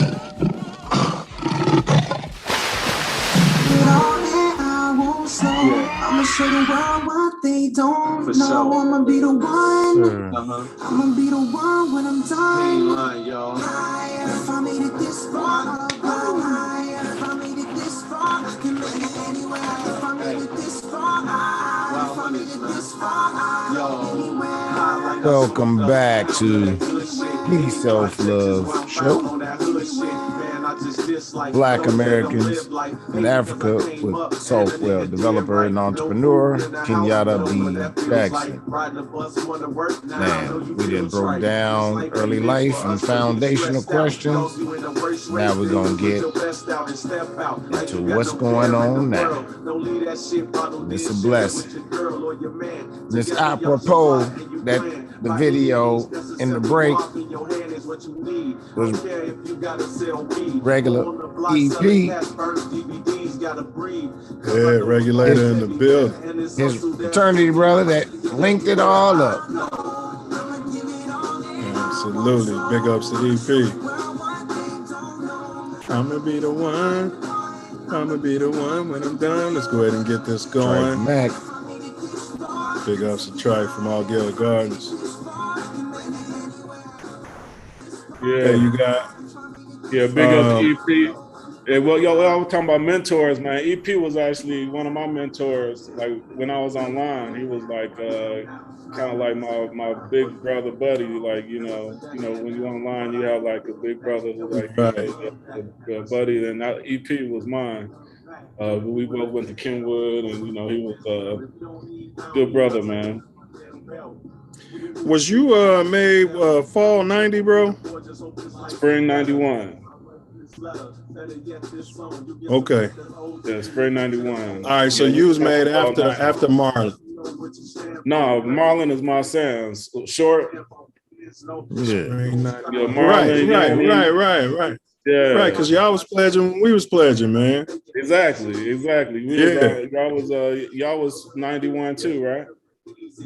Yeah, we used to see. Yeah, we used to see y'all in the alley, going in the crib, and we was going in the crib in the alley. Exactly. Yeah. In the second semester, yeah, because we was on for like part of 2 semesters, man. So Okay. yeah. But I'm on the wrong thing. I'm putting the his YouTube channel, this brother's YouTube channel, in the chat for y'all. So yeah, check man, that I out. didn't even know that was there. So What's that, bro? the YouTube channel. Yeah, I'm putting it in Yeah, now. I got a couple YouTube channels. I got a few videos up on my personal one, the Kemetic African. I got That's the some more one. videos coming soon. Actually, I got a whole series I'm about to do from my trip to Egypt. So stay tuned on that one. I don't post as much as I should, but I'm gonna try to get more into it. Then I'm also gonna be doing some stuff, agriculture stuff on my land. But I got a few videos up there folks can check out. But definitely stay tuned. And then I have another channel that I'm doing with my business here, Search Rwanda. It's actually one of the projects I'm working on. I created like a search engine for Rwanda's searchrwanda.com or search.rw. And so we also have a YouTube channel where I have my team go out to different places in Rwanda to, just do interviews so you kind of see what's going on over there. So yeah, check those out. Give you a little feel of what's going down over here. So they go to different parts of the country and talk to different people, and you get a feel for. Well, like restaurants or different businesses, right. and do interviews with the people over there, and so you can kind of see some different places. And I'm gonna be expanding and add more stuff. And so we just started it this year, actually. And so I got some videos I'm about to post shortly on that. But yeah, we try to get a few out every week. On that channel. My personal channel, I haven't done anything in a minute. I do have some videos that I did, but I have more that I plan on getting up there very soon. So yeah, you got a lot you're doing.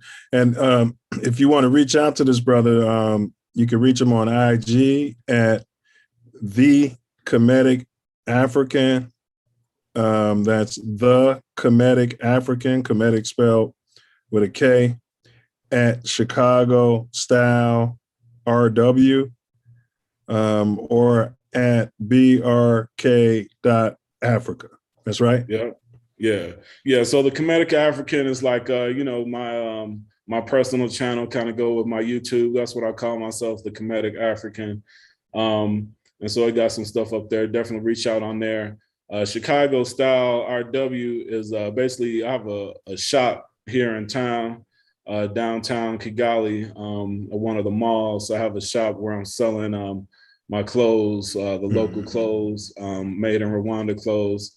And then BRK Africa is like my clothing line, BRK. So BRK Apparel thing. I gave you that link, and so that's the name of my brand. Got you. Yeah, that's your line. But then you have a store. And you sell the line and other lines within that store. Exactly. But all the lines you sell in your store are made in Rwanda? Pretty much, yeah. It's all made in Rwanda stuff. It's mostly just my stuff. And then I just have some other local stuff that I can sell just to, keep it going. Well, what made you return to the mother's land? Like, did you get an initial job offer and then you fell in love with her, or how'd you end up in Africa, bro? Yeah, well, I think my name probably had a lot to do with it. Like I said earlier, destiny. Yeah. So yeah, I was named after Jomo Kenyatta, the president of Kenya. The Baraka is from Amiri Baraka, which was a Black American poet. But Baraka actually means blessings in Swahili.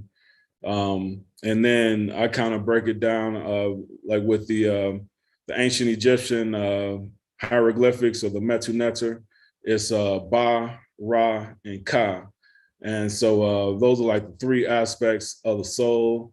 Like the Ba is like the soul, or like the soul that we share with one another and with God. You know, Ra is, you know, Ra is like this, they call it the sun, but it's really just like that main energy they call God. And then Ka is like your personal spirit. And so those three, the Ba, the Ra, and Ka, have a special place on the walls and in the hieroglyphics. And so I guess as far as going back to Africa, the first time, you know, I actually started my career in Africa about 20 years ago, actually longer than that. Well, no, it was about 20 years ago. I used to travel, just, you know, travel around. And so I went to Egypt probably about 25 years ago the first time. And so I was traveling to Egypt. Then I went to Kenya, Tanzania, Ethiopia. And so every summer I would just go someplace to travel. And after 9/11, when they pretty much shut down the airports, I was like, man, you know, I'm not about to be caught up over here. And so I went to Nairobi, Kenya, for like, I was supposed to go for 3 months, but I ended up staying for a year. Wow. And, you know, I kind of started a computer company over there doing computer consulting with some different businesses. And, you know, I just kind of loved it. And so then I came back to the States because, you know, I had stuff, like, you know, my kids had stuff going on over here. And then I was actually in grad school at the time, was working on a PhD. And I wanted to do like basically my research over there. So I went back over there. And after I came back after that year, I was here for, you know, probably about 3-6 months. And then I planned a trip and went back over there to talk to some different people because I wanted to do my grad project over there, you know, my thesis or whatever. And so I was talking to some different basically engineering companies, and I got a link with somebody in the government. Actually, like we were saying like earlier, I said my mom is my biggest supporter. Like she knew somebody who was working with the World Bank or something. And so she linked me with a guy at the World Bank in Nairobi.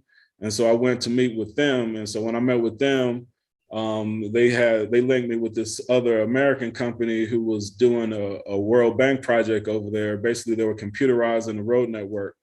And so, you know, I was in transportation. That was kind of my thing. And so I met with them talking about my PhD thesis, but they were kind of like in dire need of help with some stuff, and my background fit in. And so they kind of like hired me on the spot to, to work on that project. Get your offer you couldn't refuse, huh? Exactly, yeah. It was just a crazy kind of destiny kind of thing. But it's like, you got to be out there. You got to do it. Like, you got to go and talk to people, knock down doors. Like, if you got to put yourself in a position to take advantage of different opportunities. And so, so basically, you know, I was working with them. And so then I got on that project. And so I was on that project for about 1.5 years. After that, then came back, and then we had another follow-up project for another 6 months in Nairobi, Kenya. That was like, you know, early 2000s, probably about 18, 19 years ago. And so that's when, you know, I just kind of fell in love with Africa. You know, at the time I was trying to get this other, like there was supposed to be a follow-up project. And so the company was trying to get that. And, you know, I was planning on, you know, moving my whole family out there and stuff. I had, you know, 2 small kids at the time. But that project didn't go through. And so I had to just come back and, you know, handle the business to take care of the kids and stuff. And so I pretty much came back to the States, and then I was doing consulting in the States since then, you know, doing projects, New York, LA, you know, I was in Chicago for a while, you know, DC, I had a project in DC for years. And so I was basically doing projects across the States, just trying to handle business and, you know, take care of the kids and stuff. And so basically, like my children, they, graduated, high school and college. My youngest child now, he's still in high school. He's a junior, so he'll be a senior next year. But my older two graduated. They're both software developers, like me and my dad. Yeah. So Yeah. kind of just runs in the family. And so, now that they're older and, kind of, on their own, and, I still have my youngest son. He's, he's a junior in high school. And so he's a little older and self-sufficient. I just kind of felt there was a time to come back. I've been wanting to come back, but, I just had the responsibilities to handle over here. But I guess with the whole situation in 2020, all the craziness that went on, it was just a good time. And actually, I had like a contract that I was doing. I had a government contract I was working on. And, initially it was like a 2-year contract, but then every year it extended a year, every year. And after 10 years, they didn't renew my contract. And so, and it was a great run. I was there for 10 years. I was the last one from that initial contract still there. But when they didn't renew my contract, I was like, hey, now's the time. So I just dipped out instead of trying to get another contract over there. So yeah, I just kind of left and came here the December 2020, basically, or like November 2020 is when I left. So, and that's how I got here. Yeah, they say, luck is where preparation meets opportunity. You got to be prepared, but once you get that opportunity, you just jump right on it. So that's what it sounds like you did.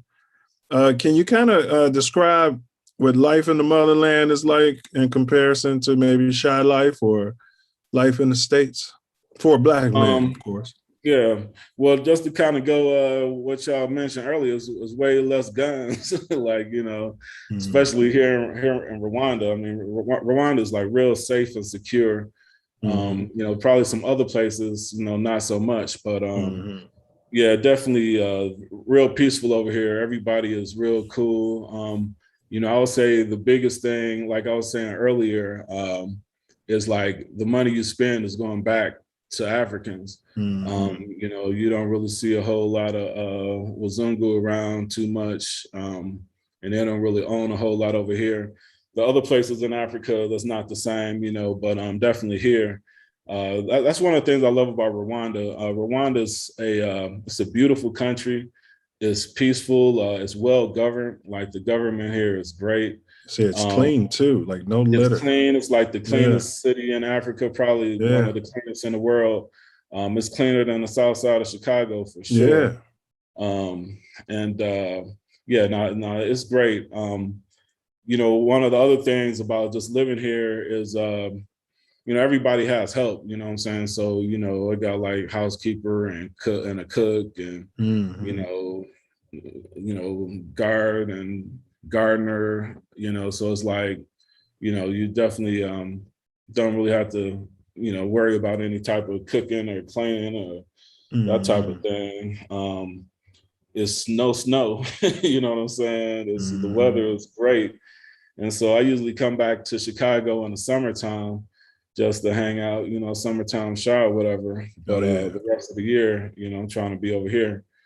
Definitely when it's cold. But no police pulling you over simply because you're Black. Nah, definitely not. You actually see the cops and they cool. You feel safe, right? And so I mean, there's definitely a lot of differences being over here, but there's nothing that I miss about the States. Honestly, just people, Right. friends and family. But as far as you can get everything you need here. All right. So how are Yankees? How are you so-called Black Yankees received? Like, did you have to get in where you fit in? Like, for a layman like me, like, do you just get off the airplane and, start shouting and, hollering at people and stuff like that? Yeah. Whatever. I mean, you know, how is it? How do they receive people coming home to the motherland? Yeah, I mean, they're welcoming. You know, everybody's welcoming. I mean, you know, I haven't had problems with anybody. Everybody's happy to have you here. I mean, a lot of it is okay. You know, you bringing money, so they trying to get some money. Right. But you know, but yeah, I mean, it's like people always act as if Africans don't like black folks. Like that's not true at all. I've always known that. You know, that's not been my experience in any African country I've been in, and I've been to many African countries. Even here, I haven't experienced it. Go ahead though, bro. I think it just depends on how you carry yourself. I've never experienced that either. Even in college, I didn't experience like, oh, that Nigerian or that African hates me. But go ahead, bro. Yeah, definitely not. Yeah, no, definitely not. I mean, you don't hear it nowhere. Yeah, I mean, it's I don't know where that comes from. But the white man. Yeah, exactly, like everything else. Yeah. They just don't want us to be over here, but then they be over here deep. You know what I'm saying? But they love them too. So it's like, you know, they love white folks, they love black folks. I mean, they love everybody over here the same like. You know, they'll have more beef with themselves than they'll have with a foreigner. Like I say, mostly because probably monetarily, you know, because they look at you as, you know, you can give them a job, give them opportunity, you know, buy something from them. And so, yeah, I mean, I haven't had any problems. I mean, everybody's really welcoming. And I think it's just a natural thing. I mean, Africans are really good people. I mean, they're good, they're kind, you know, they're spiritual. They're good people. And very welcoming. I mean, probably too welcoming. That's probably what happened in the first place. They welcomed the Wazungu too much, and they came and took it. But yeah, no, they're very welcoming. That's good to hear. Can you expand on that term? You said it. Yeah, Wazungu. Times. Yeah. It's basically Swahili. Swahili for white, right? Europeans. It just means for European. Yeah, it's just European people is what it means. But that's, you know, the term that we use over here to describe our, you know, what pink counterparts, whatever y'all say. Yeah. They're not all white. You know, if you look up white in the dictionary, then you'll realize, oh, wait a minute. No, they're pink. Yeah, exactly. Very few of them are white. It's, you know. In hindsight, what would you, if anything, I don't want to lead you, but what would you, if anything, have liked to have known about your African journey prior to relocating there? Something that might have helped you prepare better? Man, if anything, I would have like spent less money in the States.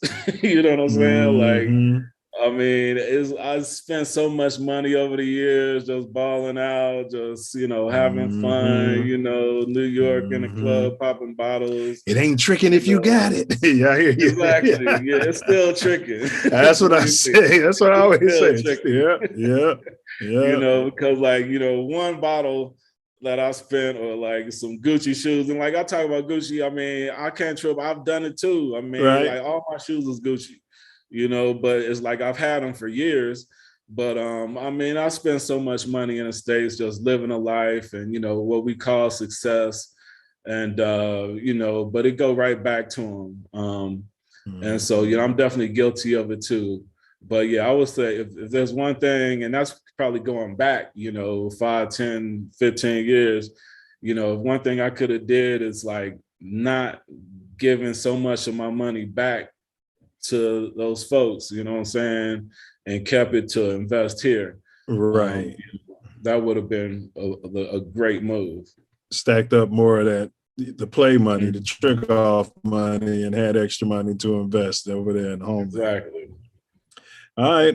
What advice would you give to any Blacks such as myself and Tori and my sister, my big sister, who might be contemplating a permanent return to the motherland? I would say come visit. You know, the first thing is come visit. I mean, there's so many different countries. You know, check out some different places. You know, I mean, I love Rwanda. But then, you know, other places might be good for other folks. You know, like Ghana is good. There's a lot of people in Ghana. Kenya is great. Like Nairobi is like my second home. Nairobi is like Chi-Town. It's big. You know, it's jumping. It's a lot to do, but it's also a little more dangerous, like the Chi.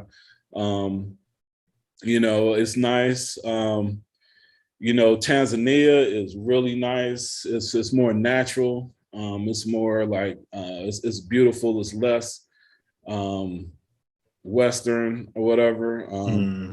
You know, South Africa is cool too. The only problem with South Africa is, you know, the Boers, they still own everything. Right. So, you know, that's like some places in South Africa, it's racism is worse than in the States, man. It's kind of crazy. But, you know, it's 52, 54 different countries in Africa. You know, Ethiopia is great.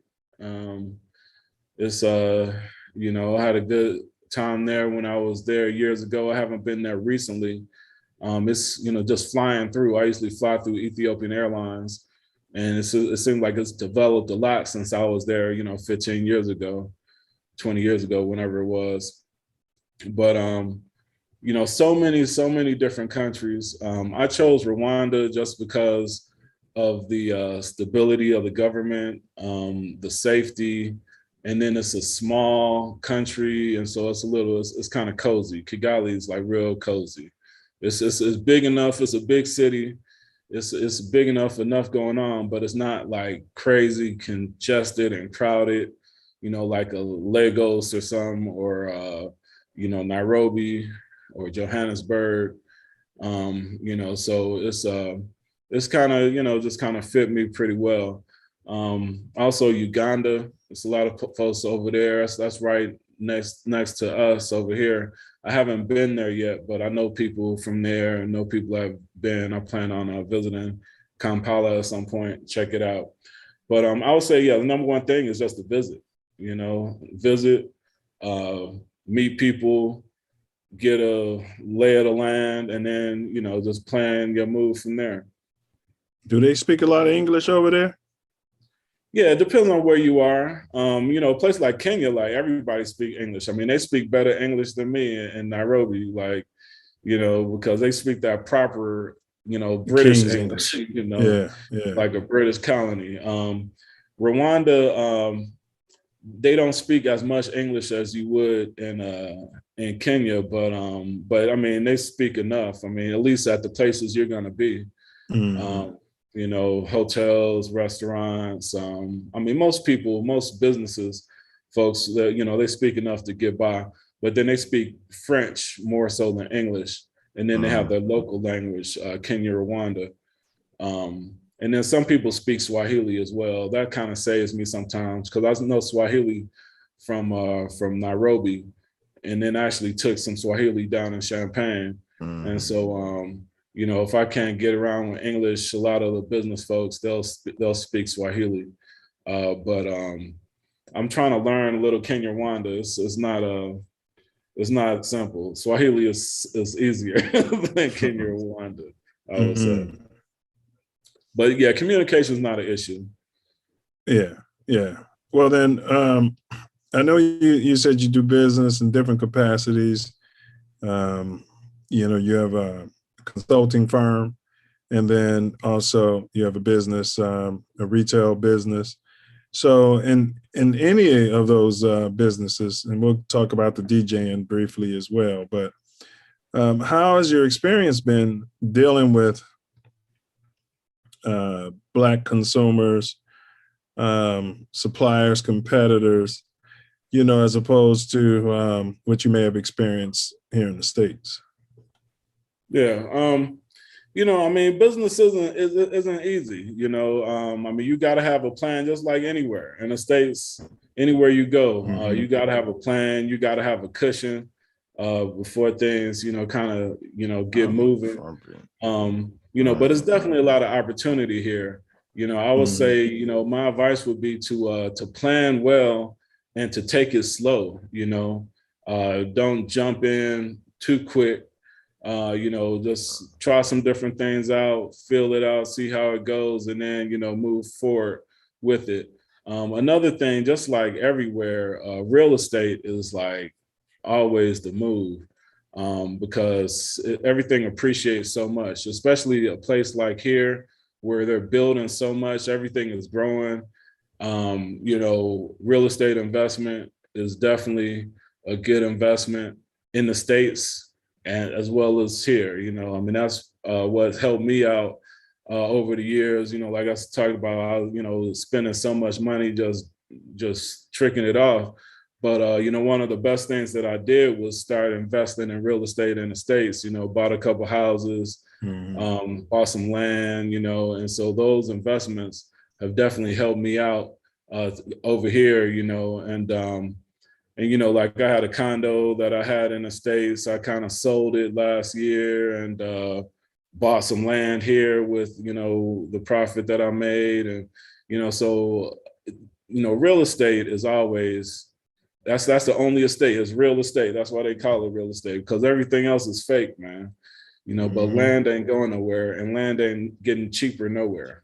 So, I'll just, unless we colonize the moon or Earth, it's a finite resource. Exactly. Yeah. Well, or the moon or Mars, I think. All right. But you mentioned you bought some land. So is that your farmland, and what are you farming? What do you do, so to speak? Yeah. I got a few pieces of land over here. One of them is like I bought it was like a mature banana plantation. And so, basically it's just, full of bananas. Well, it's like about 4 acres. Banana land is like one of the pieces. And then so with that piece, I'm basically converting it to a food forest. And so I'm kind of in a permaculture. It's basically a way of doing agriculture, not the Western agriculture, because basically with the Western agriculture, what we do in the States, it's called a monoculture. So you'll take all your land and plant corn on all the land. So all you got is corn on that land. And so whatever bugs like corn, man, that's heaven for them because it's all corn. You know what I'm saying? The whole land. Exactly. So wherever they turn, they got food. And so so in order to alleviate that, you got to spray pesticides to kill the bugs, and so then that doesn't help the soil. And then also when you're just growing one thing, whatever corn needs out the soil is depleting that because all you're growing is corn, and so then you need chemical fertilizers. And so that's the problem with Western agriculture. It's like, you need those, chemical fertilizers, you need those chemical pesticides in order for it to work. And I mean, it's cool to— You're saying it's like putting perm in your hair. It's not good in the long run. That's exactly but go ahead, bro. My bad. That's exactly what it is. And that's cool if if you just want to have a tractor and just, you got the tractor and you harvest everything all once at a time. Right. And so that's why they do it, because it's convenient and easy. But it's not good for the land, and it's not good for the environment. And so, one of the principles of permaculture is like one of the things I study it's like permanent agriculture. So instead of a monoculture, you have what they call a polyculture. And so instead of one, crop, you have multiple crops all growing together. So like if you look at a forest, it's not just going to be one type of tree all just planted out at whatever space. You know what I'm saying? You're going to have tall trees, short trees, vines going up in there. You're going to have bushes. You're going to have ground cover. You're going to have— It's always going to be diversity. Yeah, all kind of diversity. And so a food forest is basically using the principles of a natural forest, but growing what you want to grow. So, when I bought the land, it was a banana monoculture, and they call it a plantation. Over here, they call it plantation. I mean, I wonder why. I mean, that wasn't their natural name for it. That's the name that the Europeans came and when they planted the stuff. And so, and even anytime you see a place with a bunch of bananas, they call it a plantation. Right. And so, and that's what they call it here. So, and so I'm currently converting my plantation into a food forest. So, you know, I got plenty of bananas. They growing all over the place. And so, you know, we're selling bananas and stuff. But I also planted a bunch of other fruit trees in with that. So, you know, I planted mango trees, avocado trees. Self-sustaining environment. Exactly. I got guava trees.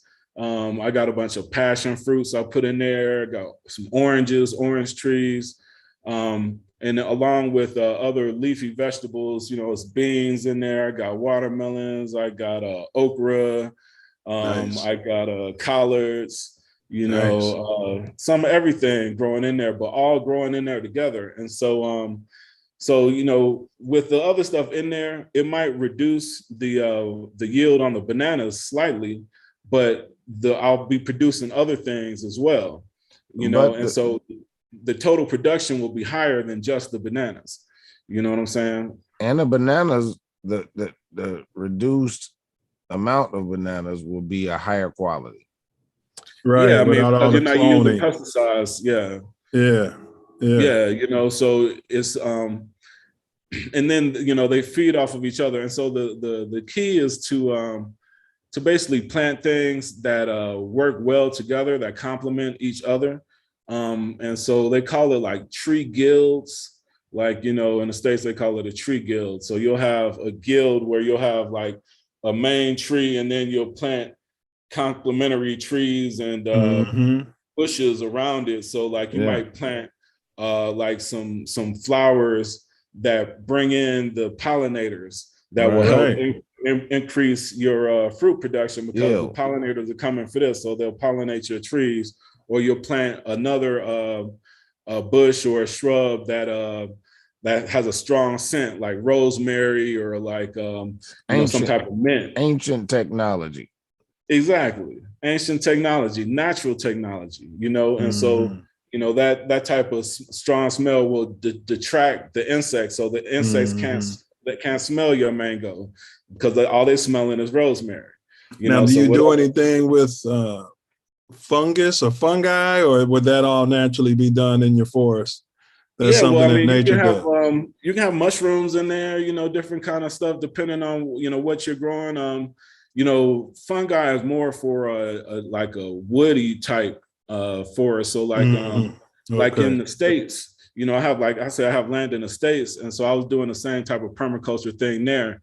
And there's a lot of natural mushrooms that are growing on my trees over there. And so if you get certain ones that are edible, you know, you have to know which ones is what, but they just come naturally. Yeah, and they may not be all edible, but they can still be good for your culture you're creating. Because I was doing some research. Fungi seem to me equivalent to kind of, I would say, I don't want to say a virus is to humans, but they, you know, they live with the host, you know, and so if you go into nature, there's no avoiding certain fungus that's found, you know, in the forest, and this tree could be living, it's not sick, you know, but it's got this fungus there, and I don't know all the purposes, but that's why I was asking you if you had done any research into that.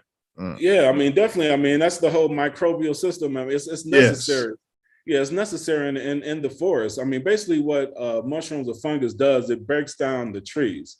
And so like if there was no mushrooms or no fungus, then there'll be wood everywhere. You know, it decomposes the wood. Yes. You know what I'm saying? Yeah. So it's necessary. That's its role in the environment. But the other thing that it does is, like, under the ground, you'll have these vast like microbial links.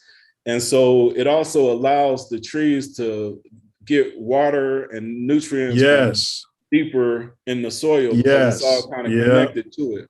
So yeah, it's a symbiotic relationship. You know, with the trees and with the plant. I mean, this all goes together, man. Like, you know, and some of it is delicious. You know, you just that's what you're saying. Or you might go on a nice little ride. Now, hey kids, we're not suggesting that, but it might take you to the moon and back.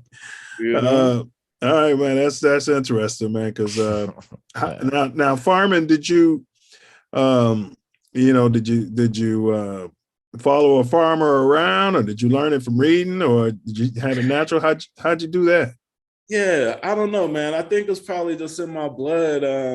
My family's, my mom's side of the family is from Arkansas. I was down in, my grandfather on that side is from Arkansas. And, when I was a kid, we had a garden.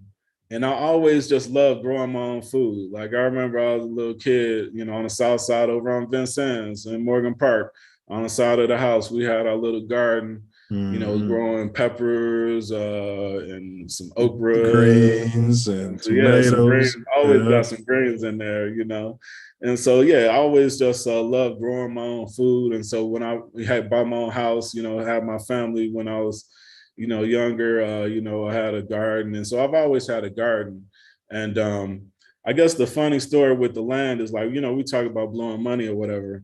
And so basically, I was an engineer or whatever, and had some loot. And so I started a Maserati fund because I wanted a Maserati. That was like my, my dream car. So, your symbol that you made it, so to speak.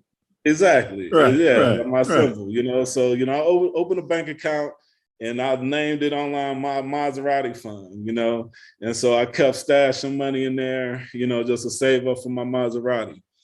And so I had enough, and I was ready to buy a Maserati. So I was shopping, looking for cars, and then I don't know what it was. I was just thinking, like, actually, I do know what it was. I have a distant cousin that lives in Michigan, and she has a blueberry farm.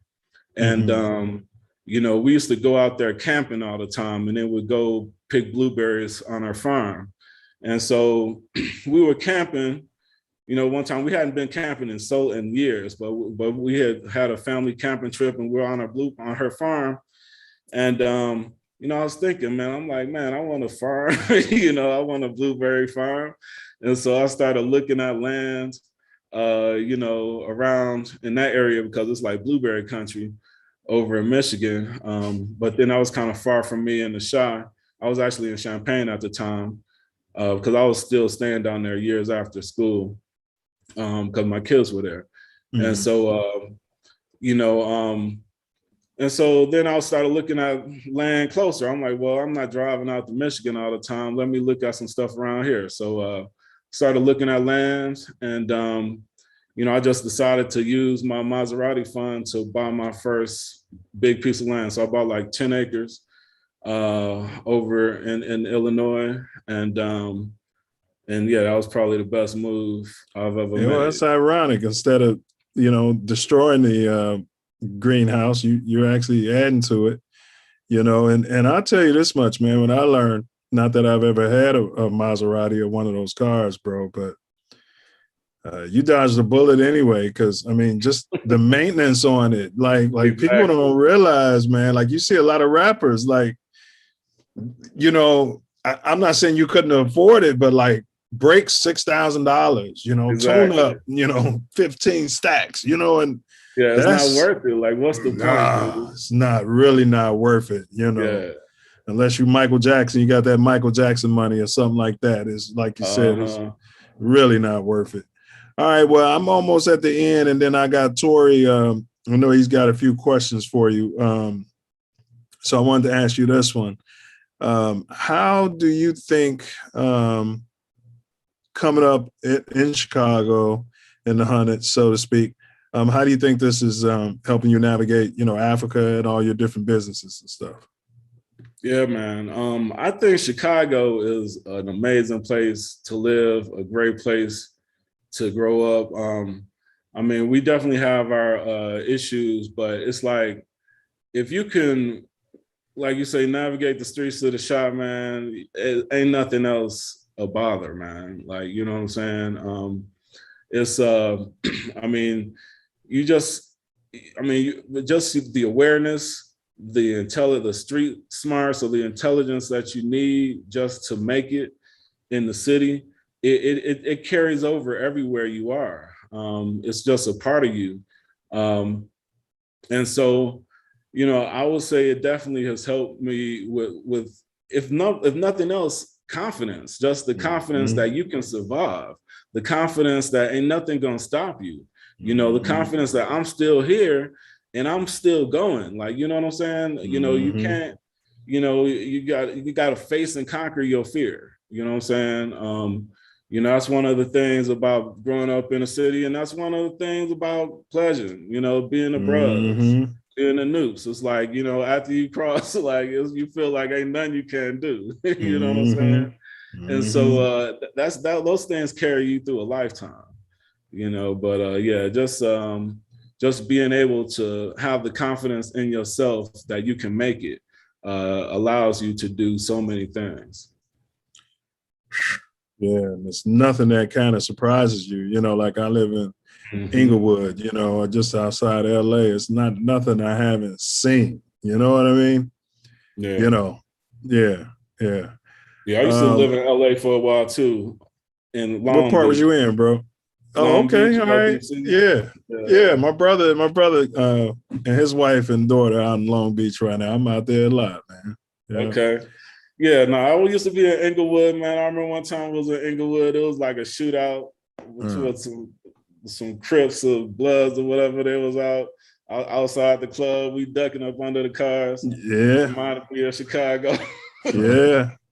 Well, you know, they did a lot of sweeps. It's not as bad now since they built that new stadium. Yeah, so exactly. Over the years while they were building that stadium, they were just arresting people, man. I told Tori when it was going on, I would just see them just arresting people, man, like never before. But yeah, pretty much.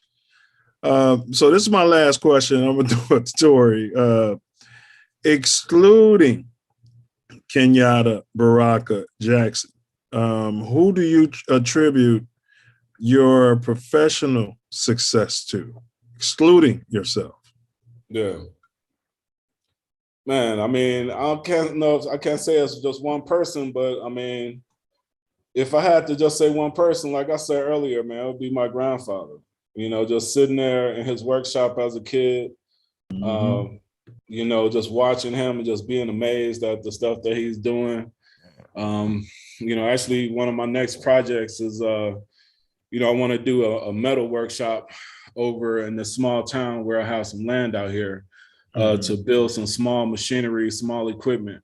And so I'm kind of going to dedicate that to my grandfather. But yeah, if I had to say one person, man, that's who, like, he kind of showed me as a young age that you can build anything with your hands. You know what I'm saying? With your hands, your mind, you know, you can make anything.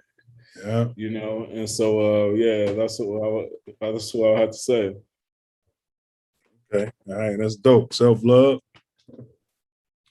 Man, you're definitely a man of many talents and means. Because I'm hearing that you are a DJ. Yeah. I DJ too. What kind of music you spin? Yeah, well, of course, you know, from the Shaw, I started off DJing like house music, you know, house music, disco. You know, I started DJing in high school, it was mostly house music. And then when I came down to Champaign, it was a lot of disco. I remember first time I came to Champaign, like I was a senior in high school. I think it came, you know, like Kappa Carnival. I was over at the house. I visited Kappa Carnival my senior year as well. Exactly. Yeah, you know how everybody come down to visit. And so yeah, I was in there, man. That disco music, man, all night long. We left when the sun was coming up. And yeah, that's kind of where I fell in love with disco down in Champaign. You know, in high school it was house music, you know, that Jacket Body, you know, house music. Right. But yeah, in Illinois, that's when the disco kicked in. And so yeah, so I do you know, that's what I specialize in, house and disco, just, you know, coming from the shop. But I also do hip hop, you know, reggae, you know, I do African music like Afro beats and stuff like that. But yeah, some of everything. But yeah, I love the disco is probably my favorite. No doubt. I love all the above. Exactly. What type of venues that you get to spin? Yeah, I mean, they got clubs out here, man. Like, you know, I mean, it's like it's not the bush, man. They got no doubt clubs and restaurants and bars. And so you know, Sunday I did like a silent party at this one like kind of club out here, a nice little joint. With a bunch of other local DJs. And tomorrow night I got a party at this restaurant bar kind of spot. You know, it's also like clubs and then there's like this music festival this weekend that I'm doing out of the city. It's this like a campgrounds where they got this having a music festival. So we're gonna be out there camping out.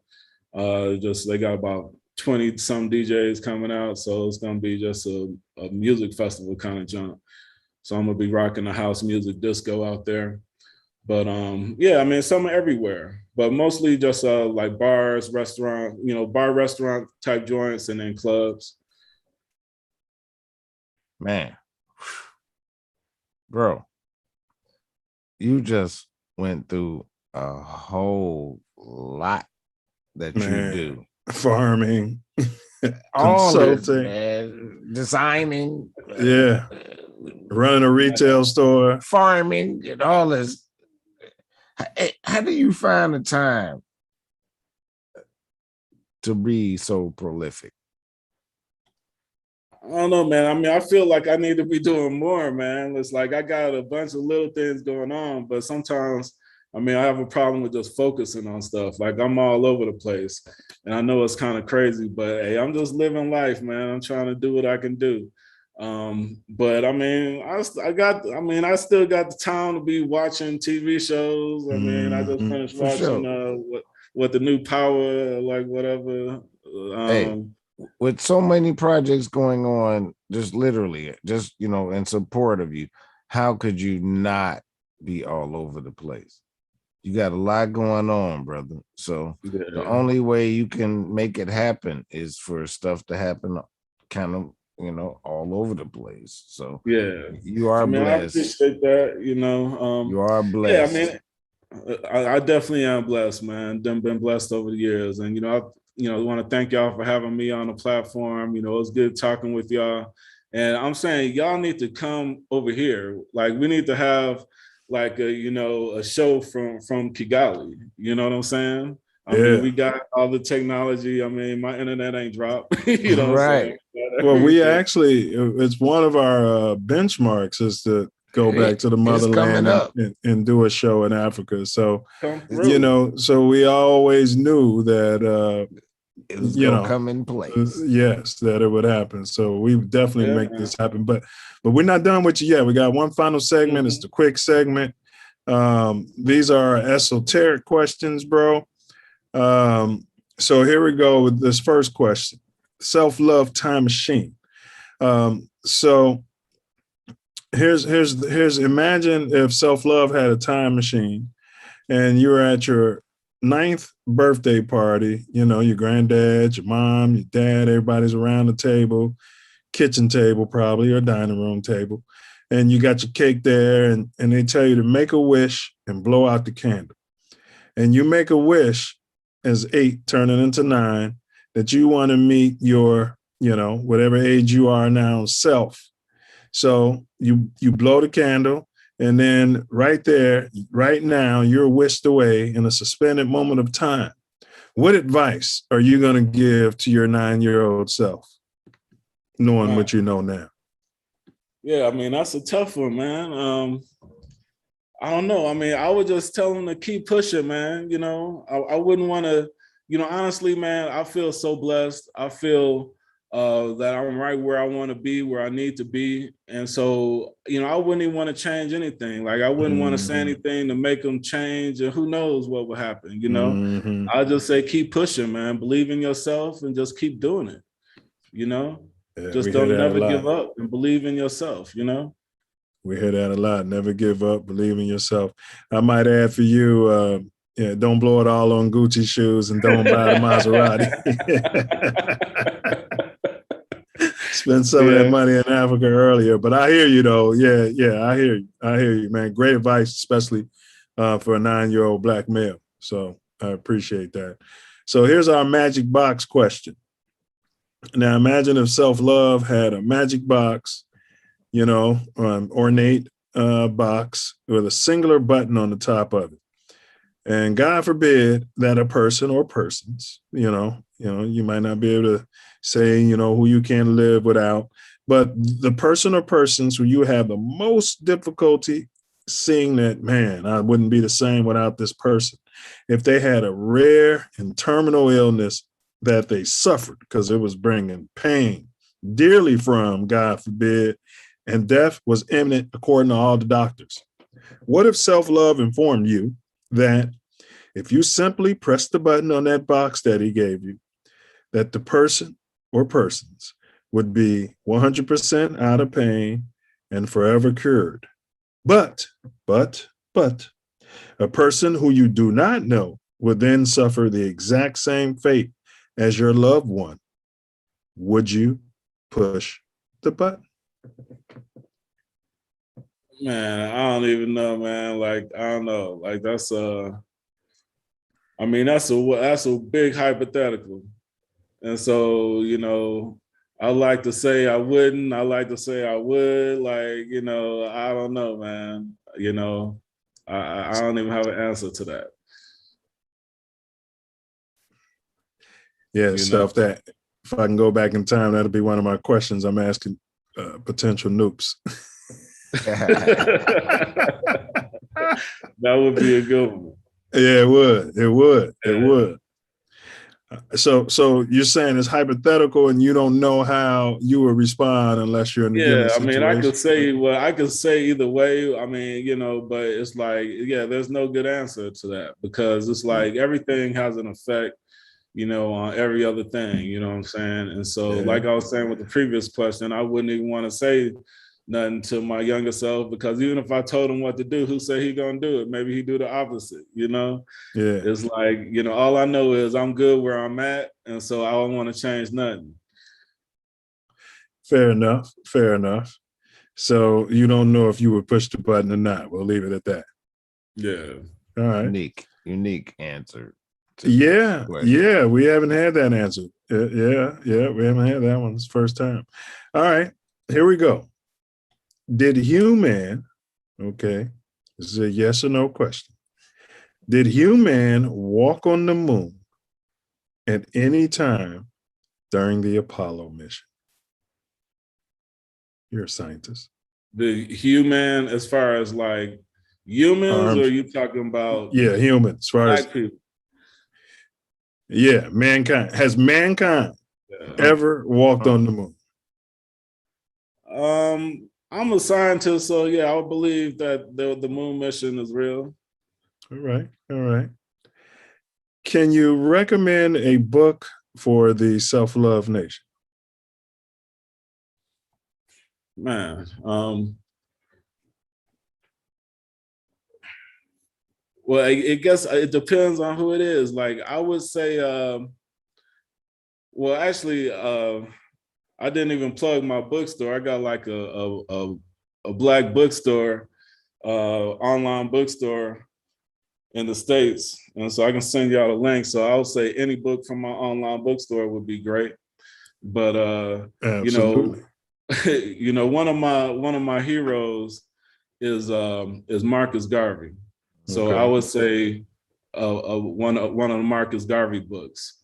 I'm not sure. I mean, people know about Marcus Garvey, but everybody don't necessarily know about Marcus Garvey. I mean, he was an influence on everybody. He was an influence. What's a great one that we could tell our people? Because I don't know a whole lot. I need to read some Marcus Garvey. So what? Yeah, I mean, there's like it's a book. It's He's called the Black Star Line, right? Yes. Well, that was the name of his company. Yeah. Black Star Line. The book is there's a collection of speeches by Marcus Garvey. I think I read that, bro. Some of his speeches, man. I think I. And so you can check out my bookstore. It's books.buyblackshops.com. Books. I'll send it to you. Okay. So Black Star Line, all the way back, Marcus Garvey was where Black started. Yeah, that's the name of his company, the Black Star Line. Well, that was his steamship company. He bought a fleet of steamships to bring black people back to Africa. Back to Africa, because the suggestion was that the white people brought us here on the White Star Lines. Okay. So he was flipping. I'm trying to trace back to where they started calling us black. Well, they were calling us black. It was just different names of it, like Moors and. Right, but I'm saying where we started calling us black. I mean, Black Star Line is the Black Star Line. I mean, it could go back to Marcus, but basically, like, there was this White Star Line was like a big cruise ship or something. It was like a big, white cruise ship, the White Star Line, and so he called his joint the Black Star Line. Right, and so you've heard about all kind of stuff, but the book is Marcus Garvey and the Vision of Africa. And you can get it on my bookstore for $24.95. Sweet. And I'm gonna send you the link to the bookstore, but it's books.buyblackshops.com. And that's another project that I'm working on. Basically, you all know Shopify. Yes. Yeah, everybody knows Shopify. You can create your own website or e-commerce site or whatever. Yeah. And so I'm creating a platform similar to Shopify, where you can create a e-commerce site, without programming and all of that. You just go through the templates and set it up, and it's gonna be on the buyblackshops.com. Okay. And so I'm in the process of that. I have a couple shops up there myself that I'm just testing the platform with. I'm using their platform for this website I just sent you, the books.buyblackshops.com. And then also the BRK apparel is using that same that platform. But I'm hoping in a couple of months I'll have that out. But basically it'll be a e-commerce platform where we can create our own shops and sell our own goods. And we're also going to be tying it in with the drop shipping. There's some different drop shipping options. They have all the drop shipping from China. That's what everybody does now. They create a Shopify site, then they drop ship their stuff from China. Right. And so I'm gonna have that functionality in there. But another piece that I want to add is a drop shipping from Africa. So one of the things we didn't really get into today is, like, I'm all about production. We need to produce things in Africa. We can't rely on China. We can't rely on Europe. We got to produce our own stuff. And so even in Africa, they import everything. They export everything, and they export raw materials and import everything else they need. Mm-hmm. We got to make that stuff here. Sometimes it's mandated by their law or because they are still controlled by outside forces to a certain degree. A lot of places. A very high degree. Right. And that's one of the things I love trade about agreements. Yes. Yeah, Rwanda is one of the most independent countries in Africa. Right. Probably because they don't have a whole lot of natural resources. Like, they ain't got the diamonds, they ain't got no oil. It's not Cobalt. A bunch of gold. It's a small country, so it's like they kind of don't bother them as much. And then the president here is just an amazing leader, and he wants self-sufficiency for the country, and so it's one of the countries in Africa that has like least hands in their pocket, basically. Mm-hmm. Right. Cousins, help us get our shit together so we can do what we do over here. Exactly. All right. Recommend, and I put the link in the chat, by the way, for y'all. Cool. Recommend a Black-owned restaurant anywhere on earth. I mean, it's sad that I don't have a really good answer for that. You can always say Harold's Chicken. They haven't sold out yet. I mean, I know But you know, that's another thing. It's like we spend so much money on Popeyes. Like if I hear anything else about another Popeyes chicken sandwich, dude, please. you know what I'm saying? It's like, but why ain't we got no franchise? You know, we can't even We sell started chicken. The white man used to throw that food away on the plantation. We made all that food. Exactly, Yeah. we got all that.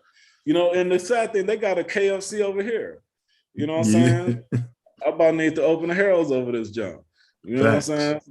But Harold's is like definitely probably the closest that we have to a franchise that I know about, because it's one in Vegas, it's one in ATL. But I mean, that's something we should. They got one in Hollywood and Culver City now. Yeah. Okay. That's what's up. Well, I mean, I'll say Harold's then, man. All right. Gotta support the show. Yeah, you gotta support it. I think now, I'm not sure, because I used to think that Harold's was actually before the Colonel franchise in chicken. He was right there though. The original Harold's chicken, he was the first person to say, you know, I don't know though. I mean, I'd have to research it some more because I've gotten different information. Yeah. I just remember them Harold's commercials back in the day. That why don't they have Harold's commercials no more? Man, I used to get hungry every time I saw it. No, I don't see the commercials. Man. I must have was hungry before the commercial came on. All right, but here we go. These are the quick hits, y'all. These are yes or no answers. Only you can go with a maybe. Is there a God? Or I mean, you can go with a pass, no maybes. Is there a God? Yes, definitely. Have you personally ever seen anything that you would call supernatural? Yes. Yeah, it could be a mathematical equation. All right. Have you ever personally seen a unidentified aerial phenomenon or UFO? Yes. Interesting. Have you personally ever seen an alien? We're not talking about some people who pledged you. No. All right. Now remember your progeny, your kids could be listening to this. And I'll go off camera for your answer. Kenyatta Baraka Jackson, what's the meaning of life as you know it so far? Man, I mean, who really knows? But, you know, I would look at it on a spiritual level. I believe the meaning of life, the whole purpose of life is to try to make the world better than it was before you came. You know, just to sum it up, period. All right. That's a fair answer. That's a fair answer. Leave it better than when you came. Yeah. Sounds like a totem pole, or they got an African version of that too. You know what I mean? Yeah. All right. Let me see here. Now, did you because what we do, bro, is we'll make clips, because this is a long session, as all of them are. So we'll have different clips and different people's responses to the same question. So as I make a clip, we'll shoot it to you as well. Okay. But was there anything, like I know you just mentioned that you didn't mention your bookstore, but was there anything that we haven't covered that you wanted to unpack? I guess I made a brief mention of it before. I think one of my personal missions is to create a production base in Africa that Black entrepreneurs across the world can use to provide goods and services to our communities. I think we are the biggest producers on the planet. And, with the skills that we have as a people, and even the economic resources that we have as Black Americans, we need to produce our own stuff. And so that's one of the things that I want to do is to help create a production base here in Africa that will allow Black businesses in the States to have a truly Black dollar. Because, even if you have a Black business in the States, you're still sourcing your products from China or just mainstream America. So if you're paying 40, 50 cents for the product and then you making, 50, 60 cents, that's not a Black dollar. And if you're making 60 cents, that's good. Most of the time, you paying 70 cents and making 30 cents, and so basically you're just selling their stuff. You're making them more money than you're making. And so we need to be able to produce our own things. And, America doesn't have the production just because it costs so much to produce there. And that's why everything's being outsourced to China. But, Africa could be the next China. We can produce things here in Africa at a cost, reduced cost, and be able to sell it across the world. And then also in Africa, because the problem even here is they don't produce much. They're sending out the raw materials and importing the finished products. And that's because that's what they want. That's how it was built. The whole purpose of colonization, the whole economics of colonization is to export the raw materials, fuel the Industrial Revolution and the industries in Europe, and then sell those products back across the globe. That's how, the powers that be made all their money, and they're still doing that. And so it's up to us to do something different. It's up to us to come together, whether we're in the States doing it, join with our brothers here on the continent, or both. There's not one way to do it. There's not one right way to do it. We gotta, all hands on deck. You know what I'm saying? We gotta build this. And so that's one of the things I want to do. So anybody who, wants to help support that mission, wants to be involved in that mission, let's come together and make it happen. Because it's so wide open here, and our brothers and sisters here want us to come do that. And so that's what I would like to add. I would like for anybody listening to reach out to me. Hit me up on Instagram is probably the easiest way. Just the Kemetic African, shoot me a message over there, and we can chat.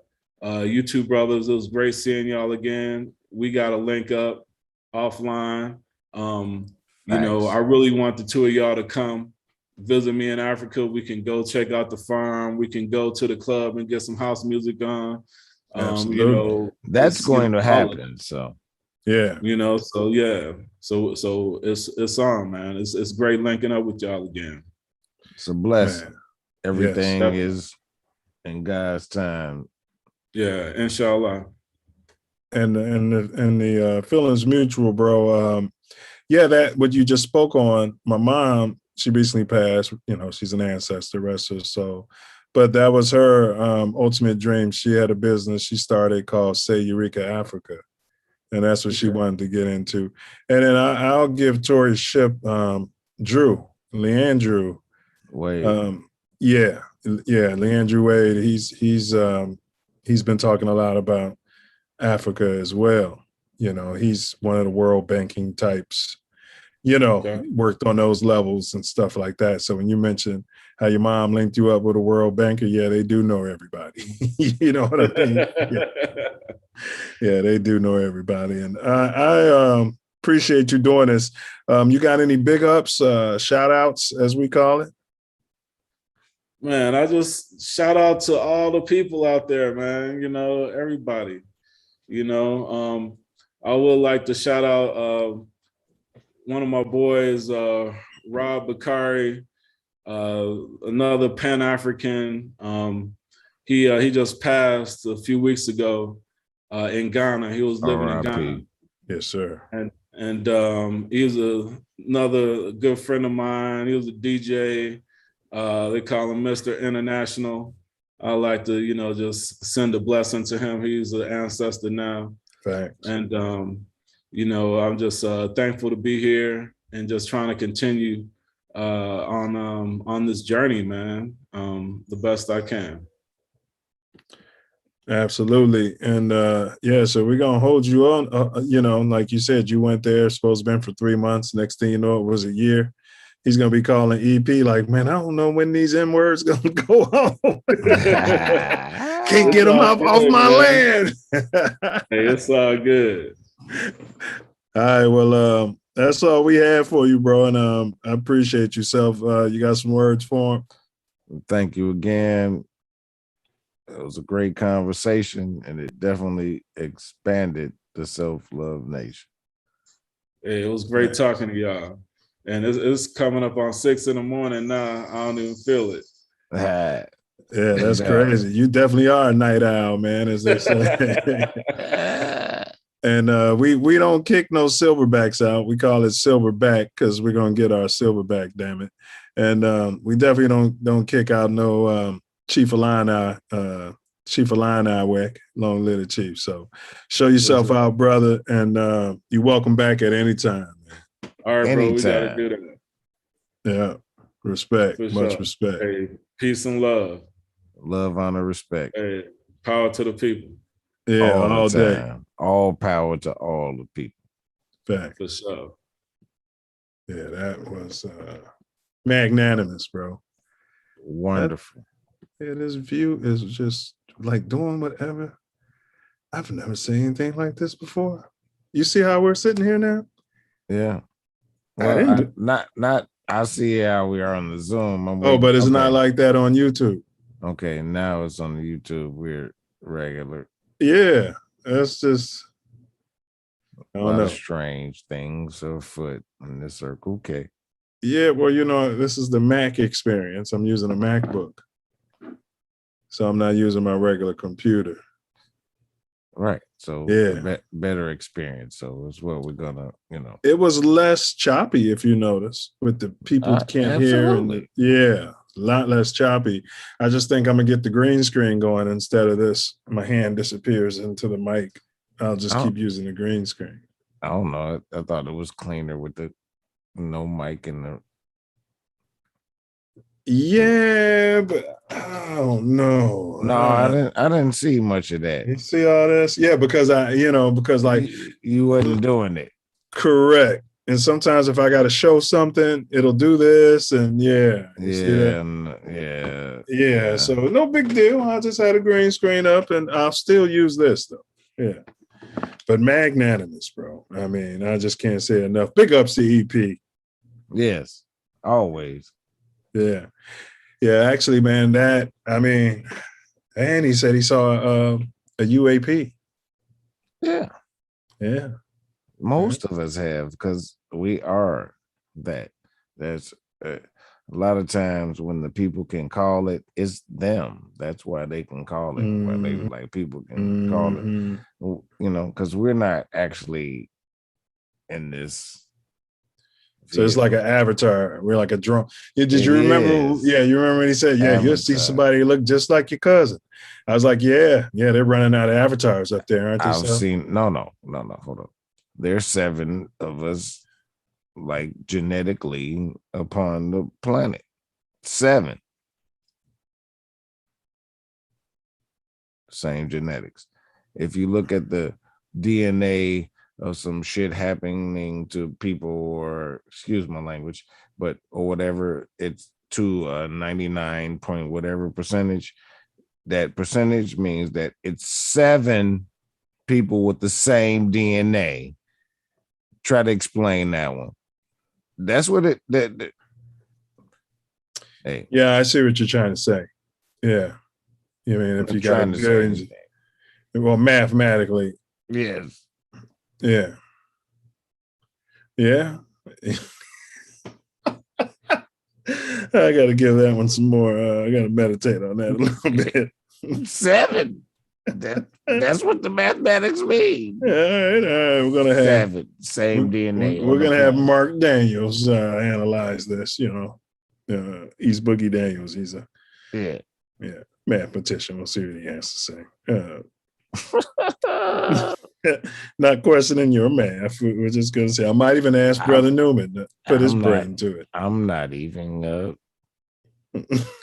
caring about all of that. I know that the math is mathing. It's not mathing. It's mathing. That's what the mathematics say. So any of them can say what they want, but the math is the math for ourselves. Yeah, the so-called math. Yeah, exactly. All right. So, so if you surprised me with the answer to the riddle, of course, the chat couldn't figure it out once again. So I'm no longer surprised, nor am I disappointed. But I'll repeat said riddle, or the dome teaser. A timorous heart at no time succeeds in acquiring the beautiful damsel. What is the proverbial proverb? Yeah. A faint heart never won a lady.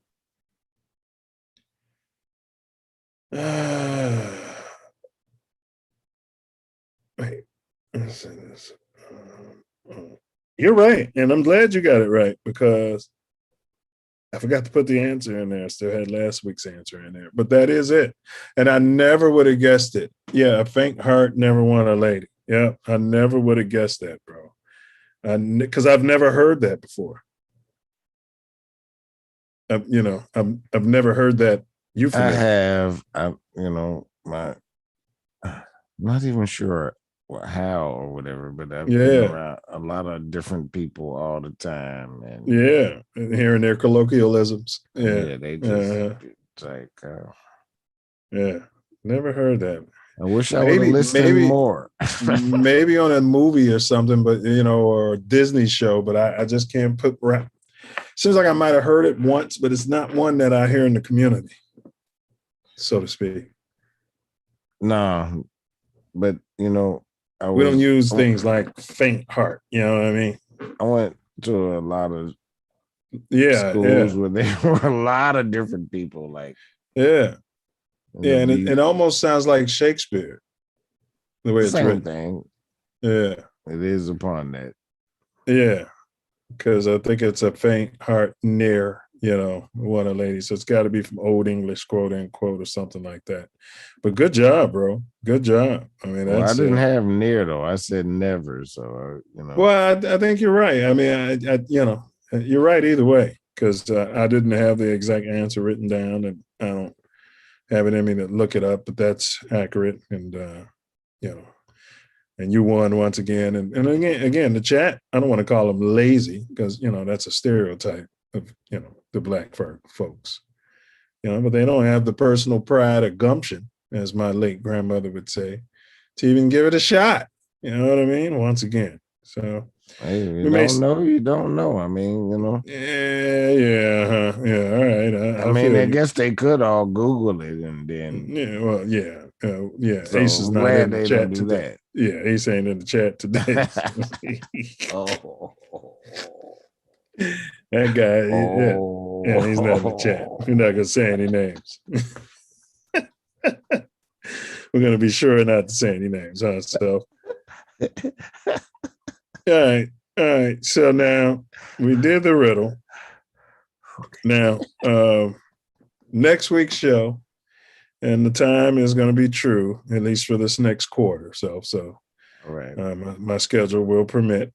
Our topic is Black Americans, or the B1, and this war in Ukraine. We're going to unpack it. It's going to be easy. We're going to get some data. We're going to get a promo video going. Man. But we want to find out what the chatter is. I told you some Ethiopians. I haven't seen them in a while because, I've been smoking the black and mild. I think today is like day 4 or 5. Oh, but good. Yeah, cold turkey out. Yeah. But, they don't care. Well, you know what I mean? It's weird what's going on. It's not weird. It's easy. It's very easy. What's not easy is one of them even said Russia doesn't do anything bad to Africa. But go ahead, bro. I mean, this is coming from a real live Ethiopian. No, I'm just saying, like, that they rape Africa easy. less than the other Hold Western. on. They don't. They don't rape Africa. Correct. Okay. The propaganda that's been going on in this country has been ridiculous forever. And the truth about what happens outside this country will never be told by this country. Oh yeah, we invented propaganda. Oh yeah. And we have definitely put it on in this white on white crime, these thugs, what they doing over there in Ukraine. All right, well, we're going to save some of that for next week's topic, and that's along the lines of what we're getting into next week. All right, so yeah, much more a week from now, I'm sure. So yeah, the Self Luv Show on the war in Ukraine. You know, because we're tired of people programming how the Black one so-called thinks and how we should think, and so we're gonna, put it out there ourselves. And tomorrow on Mouthpiece Included, we're covering our hot topics. Yes. And Ace, it's got to be 60 minutes now. All right, I got some place to be, so it's got to be 60 minutes, bro. So I'll make sure to have a few hot topics as possible. And then I'll turn it over to this brother over here above me now. I guess he's to my right. To go ahead. We're still the same. This is weird. Go ahead with Wordsmith's final words out there. Man. It's a foregone conclusion that everything we see is an illusion. The people that are living here see Africa as a different atmosphere, and the ones living there don't see us the same. And propaganda is the name of the game. It's insane. We are cousins from the same or persistence. Mother and auntie is a different instance. But we need to work together worldwide because we are the majority, not a minority.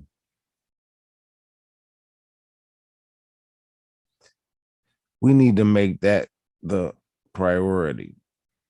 Even if some of us in the Turtle Island realm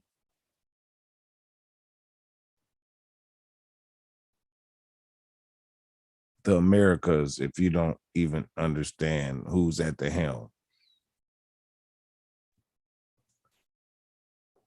We always been here and we always been there.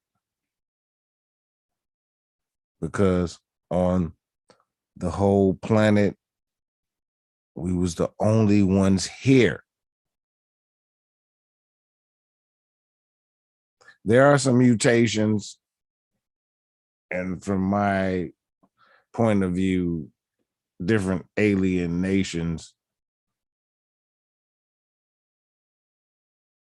that don't choose to live the natural way. They choose to make up money,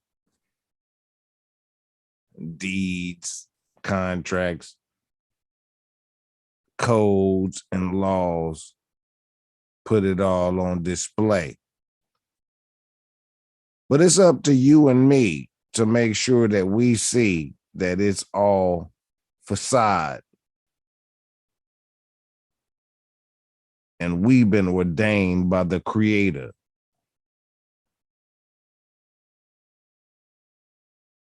not know God.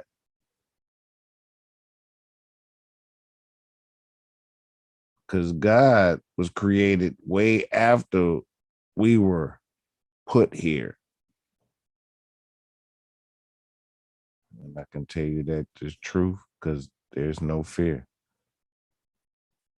Because God is a German word, Slavic, slave in description, indoctrinated to us. And that is no fiction. Tell you the truth. And the proof is in every depiction, every point and perspective of my diction. I don't want no friction. So I vibrate love. Can't come against that. Unless you're a scrub. And it'll be seen easily to everybody that witness.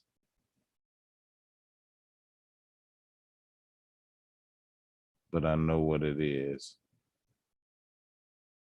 And I love the specificness of my heart and my mind, the rhythm and rhyme. Words.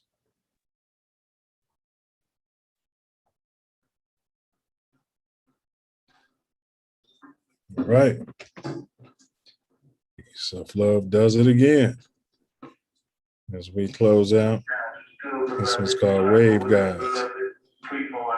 Nas featuring ASAP Rocky. Peace to all the guys on the earth.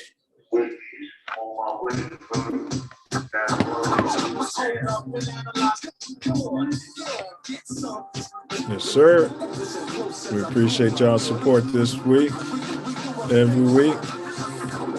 Appreciate y'all taking in this knowledge. Let's keep it on rotation. Bullets are boomerangs. Stand your ground. Murder is suicide. Yeah. An eye for an eye. Silence is violence. See something, say something. On the police, 12.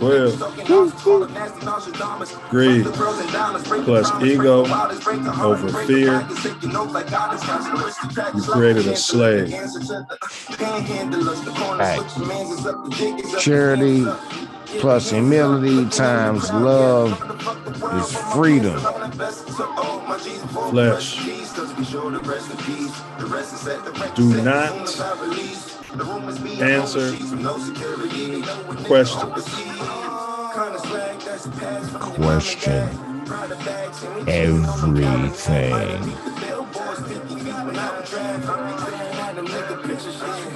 Fear is not real because fear is cap. Only love, so vibrate it. Forgiveness and charity are the highest love vibrations. So, do something charitable for a so-called enemy and end a beef. Cook that beef, cook that beef. Myself, my ancestors and elders say, hurt people. That's facts. Healthy people can heal people. I say healthy people do heal people. If you're healthy and you ain't healing people, you ain't healthy. You're sick, SOB. If you're healthy and you're not healing people, that means you're sick. That means you're hurt. Free Jeff Fort. Free Larry Hoover. Free all the guys, self-love. Prison is slavery. Facts. I still mess with Nas. Hey, and y'all be like, got to, man, St. Pedro and walk up top this H2O. Keep your eyes on Joshua, and you'll be walking on water too. Man, you can move mountains. Just know that. Facts. But it takes a lot of equipment. Gasoline to move mountains, bro. It's $6 a gallon. Diesel $7. Nah. Diesel, man. Diesel $7. All man. you need is the faith the size of a mustard seed, according to the good book. Faith. And we got way more than that. It's easy, believe in me. Yep, that one there. Wow. Out our way. Stop the